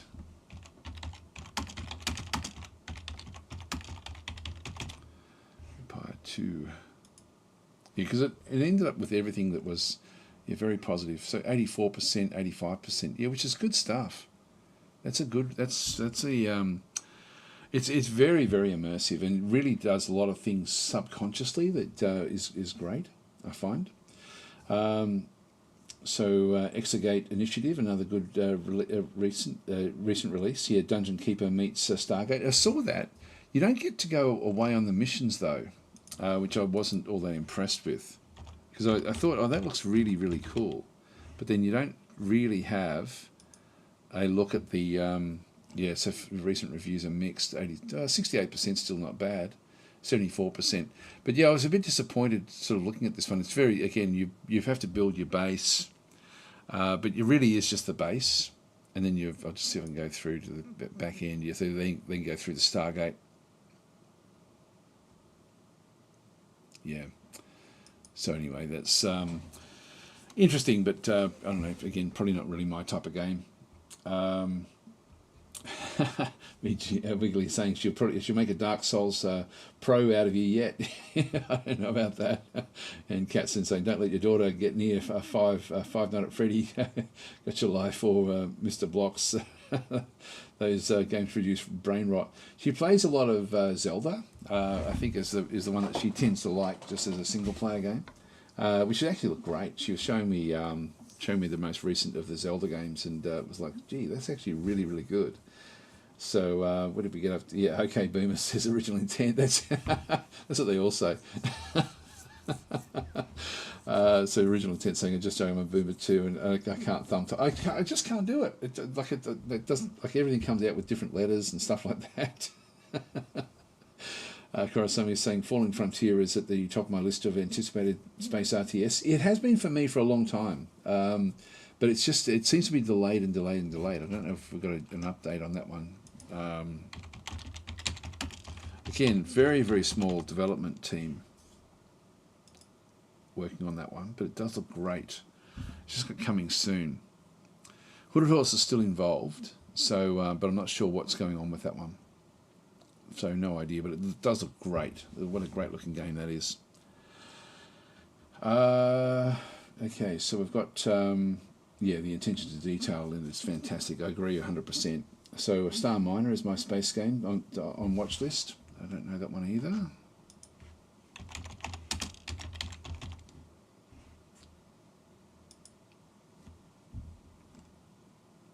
Yeah, coming soon. Paradox Arc. So Paradox Arc is Paradox, but set up to help small development teams. So this would be, again, just a very small development team working on this particular game. That looks pretty good, actually. Interesting. Yeah. Coming soon to early access. Yeah, one day we should actually have a look at the Paradox Arc, what games they've brought out. They've brought out some great games, like just as little helping developers get started type things, which is fantastic. Very cool. I don't know this game at all though. Michael's saying, just watch a bit of Blood Bar Tycoon. Reminds me a bit of Crossroads Inn. I don't know that one either. So original intent saying, sadly from a publisher that it could be 2025, but it could also be 2030 or never. Yes, very much so. Because I know that Falling Frontier was supposed to be out last year or even the year before, I think. Like, it was a long time ago. And so, Yeah, Castan's saying, yeah, I've had Falling Frontier on my wish list for 5 years or more, maybe. Yeah, it's been a long time. So Dingus Dorfer saying, don't feel bad, I'm a zoomer and I use the swipe typing mostly. Yeah, I just can't do with thumbs. I did try it, just because everyone laughs at you, you know. So Korosami's saying, going to let him cook. It wouldn't be my Razer Tadaris for many games. I'm not sure what that is. Razer, I know, is a brand. Looking forward to Star Miner. Yeah, it reminds me of Delta V. Yeah, I'm not sure what Delta V is as well, but Star Miner does look very, very good, actually, I've got to say. It does look really quite nice. Delta V is amazing. Let's have a look at that one. Delta V. Nope. Delta V games. One game.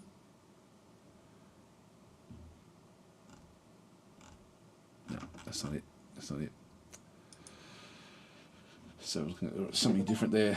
So anyway, let's see if this thing is now downloaded, because yeah, it has. There we go. So I'll show you I'll show you Heart of the Machine before we do the giveaway.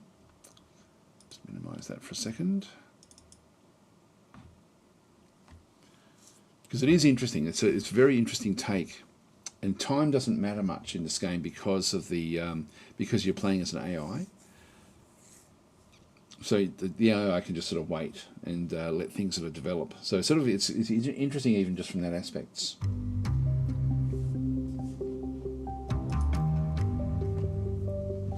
So from Horse again. I don't know if this will spend too much time maybe talking about it. Working in a city. I'll just start type. Yeah, unfortunately we have to go through all this. Oh, that's a shame. I don't think I can bypass it without actually having done all this. Yeah, so it just goes through the bits and pieces. Let's just start the prologue so at least you can see what it looks like.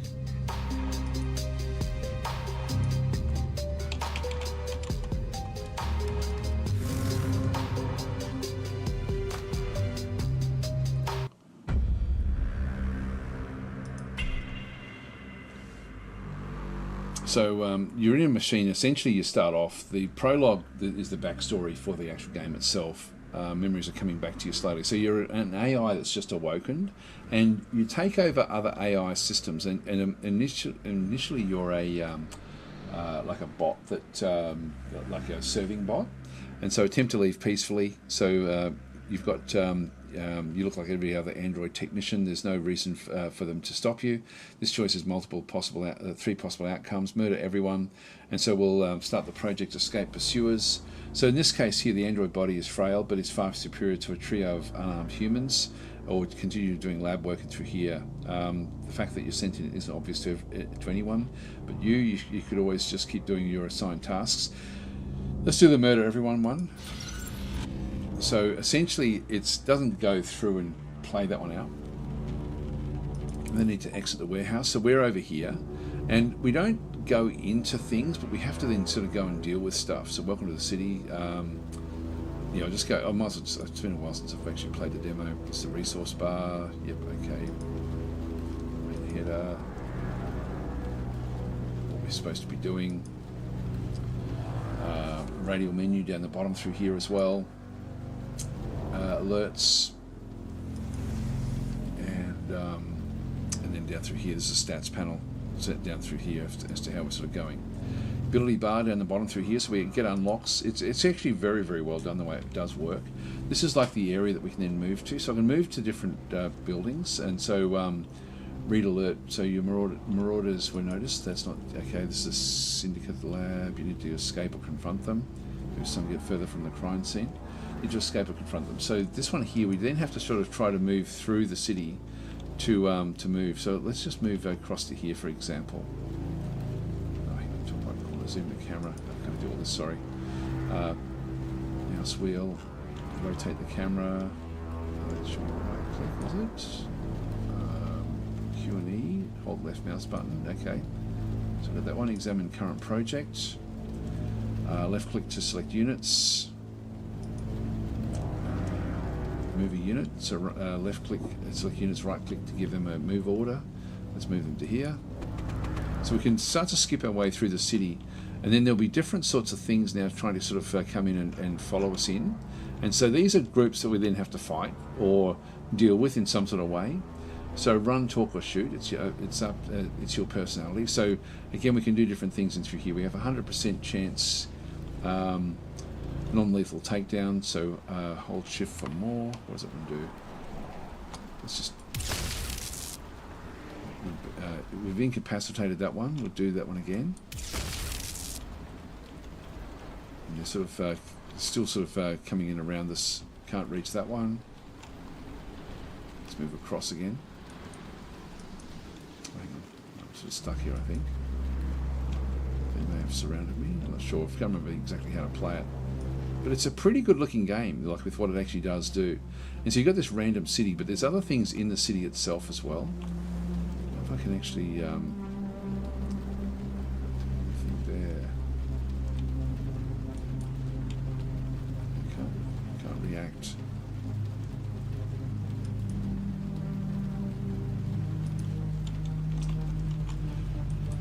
Yeah, I can't react. I'm not sure what to do. Anyway, I won't keep on playing, but it's really quite nice the way it does look. And then around the city itself, there's all sorts of other things in here as well. You've got these mechs that you can sort of come in and deal with. What else is there? And they're all sort of random, like they're randomly positioned around the place as you sort of start to move around. So where you start off, it's sort of like it's just a really, really interesting type of arrangement where you've got like different abilities all over the place. There's all sorts of different things in the game. It's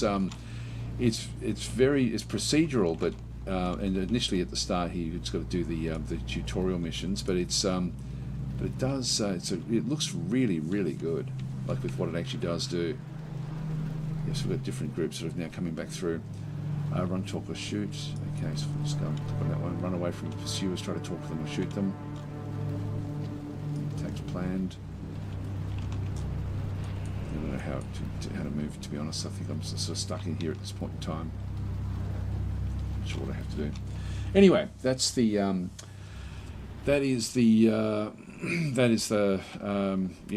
the game. Essentially, Heart of the Machine. I'll just exit the desktop with that one, but it's I will have to play that one actually and sort of show more of it, because I did show the demo, but and I did enjoy the demo a lot back when it was probably a year ago now, but it was actually very, very good. Delta V. I'll just go Rings of Saturn. I'll try that one. See if I can find that game. I do remember looking at that at some point, but I never played it. Rings of Saturn. Yeah, there it is.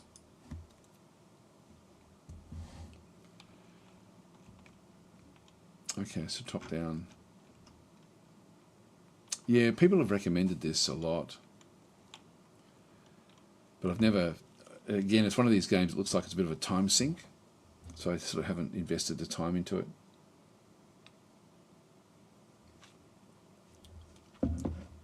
Anyway, it's time for Marble Run, guys. I'll just go and close all my stuff. Right, Marble Run time. So what I'll do is I'll get you guys to just go back into Nightbot, enter the chat. Right, so giveaways. If you can type in the word win into the chat, you'll be in the running for Battle Sector. So even if you've got the game or don't want it, still go in the run. That way you'll be at least in the Marble Run. Like last week, we sort of, it was returned because the winner didn't need it. So we'll go again. See how we go. So so just type win into the chat, and there we are. So JKS, first one in. So while that's happening, I'll just go and get Marble Run set up. Marble's on stream.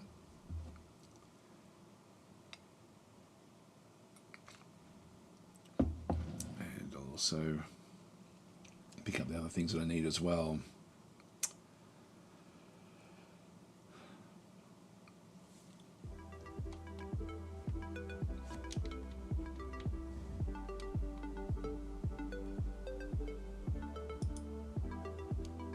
sure what that is. That's new.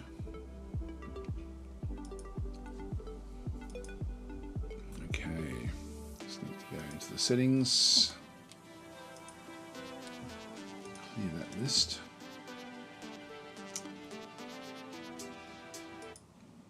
And we'll go and open up the Sublime text.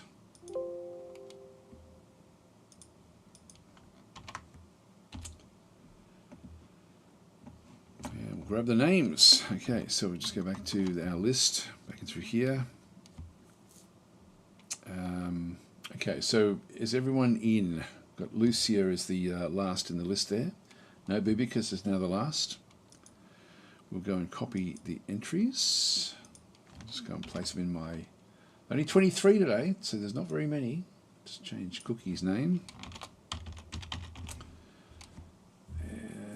Just make sure we don't have too many mics. We don't have any mics today. Okay, so that's interesting. Good chance of winning today. Only 23 playing. So we've got the... could you put in a win for Hearst as original intent? Barbara to step away? Yeah, no worries. No worries at all. I'll put that one in the end there. So that'll be 24. So we go with... in this case, we have... Sorry, I'm just going to go and do the replacement. Replace all. There we are. And Barbara. Right, so 24 names. I'll just save those. Close that one off and go back to the game.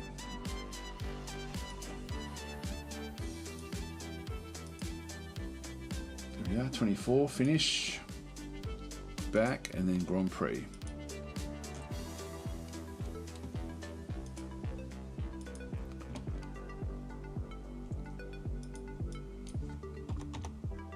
Oh, Antonio, sorry, you're just a bit too late. You've just missed out.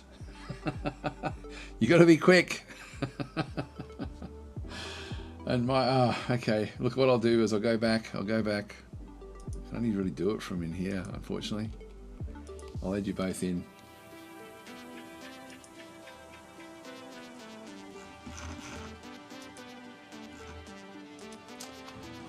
Okay, so there's one mic. Antonio. Yep. There we are. So, and Cygnus as well. Okay, we'll keep on adding. Keep on adding. This one's Mike. And Cygnus. Do we have Cygnus before? No. Okay.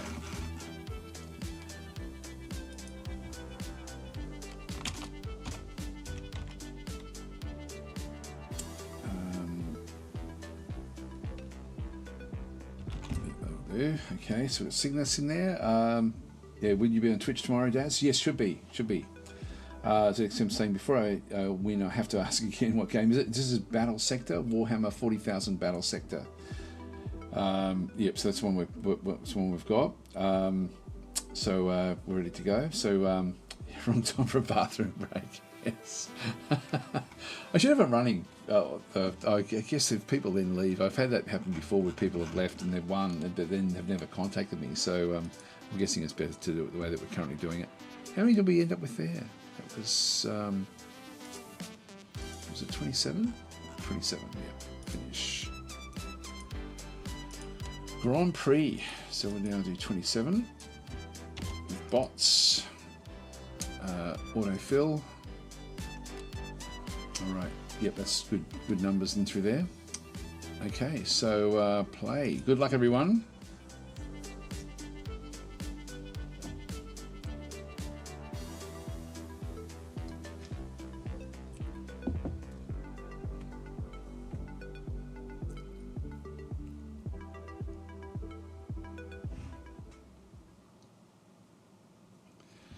All right, start.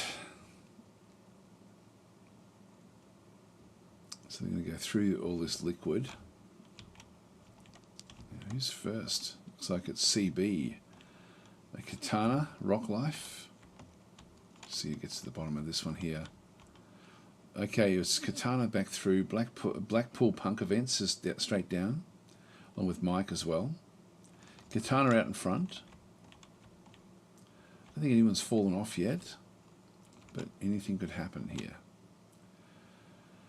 Then, oh, Katana is gone. Okay, so Katana is the first loss.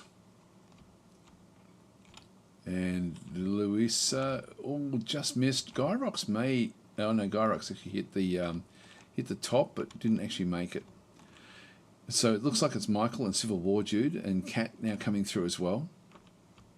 We've got the Civil War and Michael back out in front.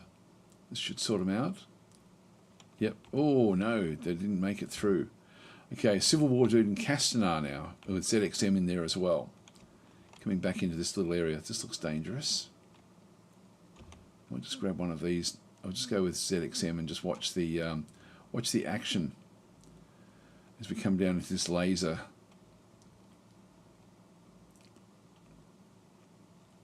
So Castanar coming in behind. Through here. Okay, still making it okay. ZXM out in front. Let's just go back a few. Civil War Dude. Rocklight coming back in as well. Getting onto this area through here. That's the final area back over there. So Began out in front, or ZXM out in front at this stage. Looks like he may have the points in the bag. 3 on this rung here for second, third, and fourth.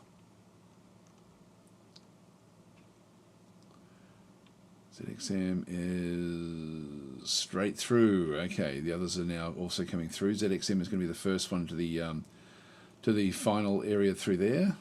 And no, Civil War Dude fell off. A few of them are now falling off as well. Rocklight fell off. ZXM is in. Castanar is second. Anyone else going to be kicked off here? I think everyone else is actually okay. JKS straight in, Barbara, Super Mew, Kitty Cat, Wiggly, Original Intent, Lewis, Blackpool Punk Events back in. Still got a few others trying to get past this particular area. Tiny Mutant Squid way at the back there. May not finish in time, although I can't see the yellow coming, so I think maybe we'll make it. All right, we had a few non-finishes there, so we'll final result. We'll just go back across to the Grand Prix. So ZXM out in front. There's the different listing through there. A lot of you not finished, so on 0 points. Next map. I was saying I was stuck. If you finish, you get points. All right, so start. This looks dangerous as well. Wow, this is fast. Let's grab one of the balls and we'll just watch it from the list. Has anyone been thrown off? I don't think so. It's just super fast. Okay, round and round we go. We're looking at Michael's marble.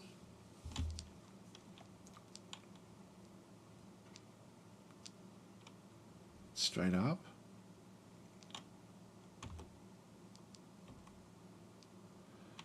Gee, there's a lot going on here. Okay, so down through this other side.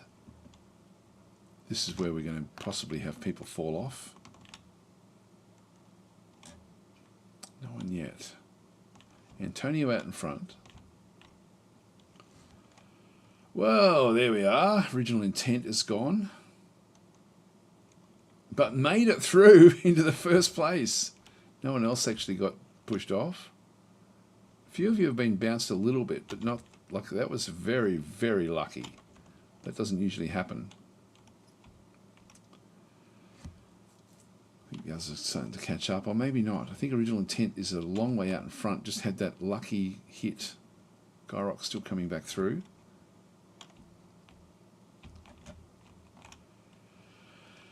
Extremely lucky.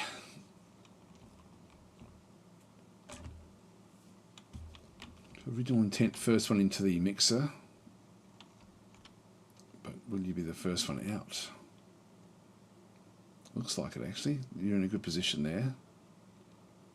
Oh, here comes the others. Civil War Dude has come, pushed them all off. Who's going to be the first one through?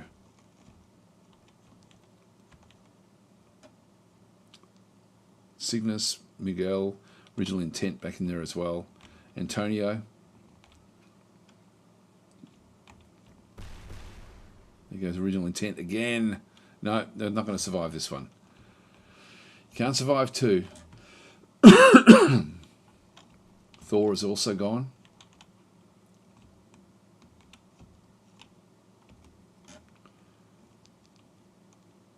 There's the finish line. There's the finish line. He's going to be the first one through. It's Antonio. There we go. Blackpool as well. Castanar, Mike, Manhat, Ravendesk, Bloyer Mind, ZXM. ZXM's now done 2 good runs. Michael, CB, and Barbara.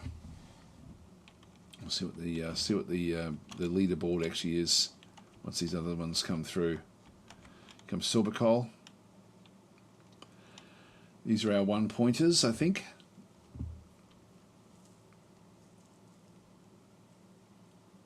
Will Cygnus finish? Cygnus looks to be caught. Oh no, here it comes.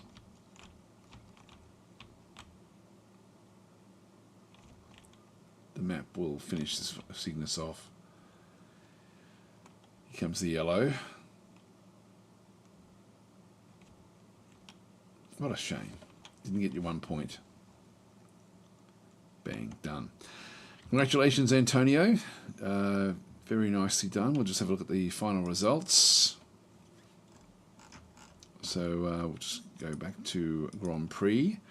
So ZXM out in front with 26 points. Then we have actually 27 points to Castanar is a little bit ahead. 20 points into here with Barbara. So that's the actual. It's still got first place there from the first win. Antonio's 21 points. So there's a few of you up there now. This is the final one, so it's still anyone's game, really. So, next map. Last map. Good luck, everyone. Snowy, courageous flight. Cookie's saying, hey, I finished, yes. Okay, so here we go again. So, starting, and away we go. Just follow them in. Following Antonio's marble.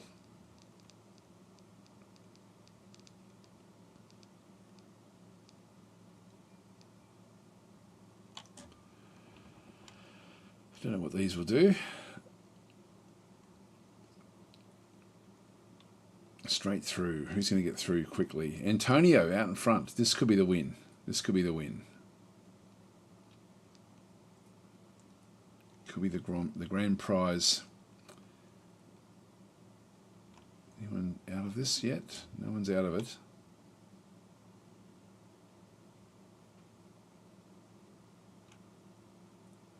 Gyrox is over there. Tiny Mutant Squids come straight through. See where these end up.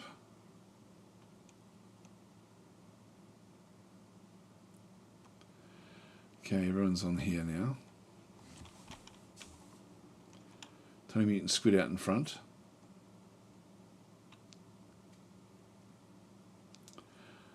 Oh, Castanar straight through with Katana. Let's have a bit of a look and see. We'll follow Katana down. Just look at Castanar out in front. Still a bit to go.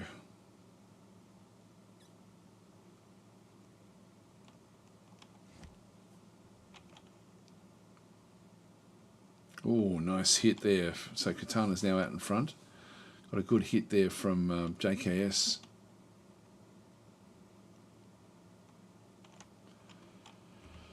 And straight through.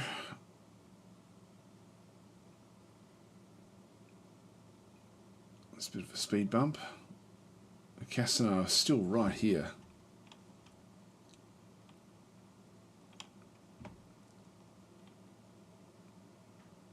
Straight through. Is everyone else straight through? Yeah, Castanar still following with JKS in behind.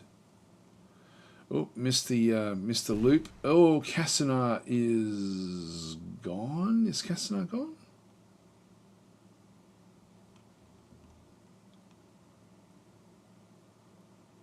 I've seen Castanar, but I didn't see Castanar's name disappear there.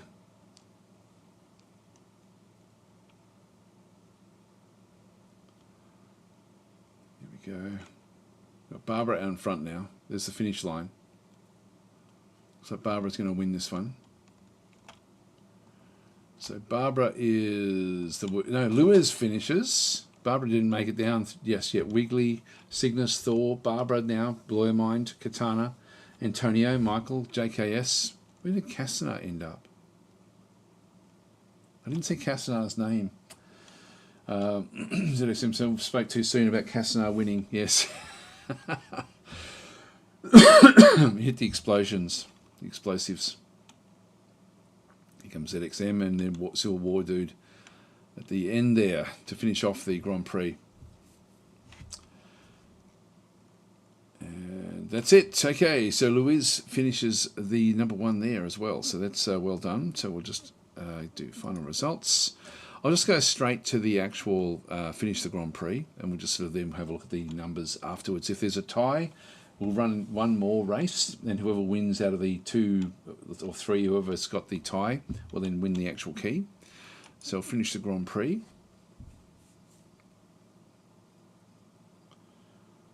Guess I'm saying I'm just going to donate to second place anyway, since I already have the base game. Okay. So coming in third place is Castaner. There we go. So would have easily won if you had got some points there. ZXM came in second, so poor performance in that last one means that you didn't win. The winner is Barbara with a big win. I said Barbara had a couple of good finishes there. So and I think it's just a combination of things. Let's have a look and see what the scores actually were. By 1 point. 1 point. So that was almost a 3-way tie. So congratulations, Barbara. So that was a lucky late entry. Actually, a few of the late entries. Antonio also did well there at 26. Louise at 26. So Barbara, what I'll get you to do is I'll just type my my email address. So daz@daztactic.com. If you can send me an email, please, I'll get that key out to you. Yeah, all I needed to do was finish. Yes, that's all you needed. That's all you needed. So anyway, that's the listing through there. We'll see where everyone else ended up. Just have a look for your own name and the scores that you ended up getting. So that people did get, like a lot of times people finish on 1, but there's only Lucia was the only one that finished on 1 point. Everyone else at least finished at least twice, back and through the rest of them in through there.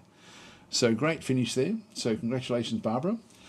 But I'm going to leave it there, guys. So thanks for watching. And yeah, so shoot me through the email. I'll get that key out to you, and that'll all be great. So I should be back on Twitch, I think, tomorrow again. So I'll start sort of, I don't know what I'll play, actually. I'll have to think of something to play. Maybe some Quasimorph or something. I'm not sure. I'll have to think about what to play. Anyway, I'll catch you guys next week.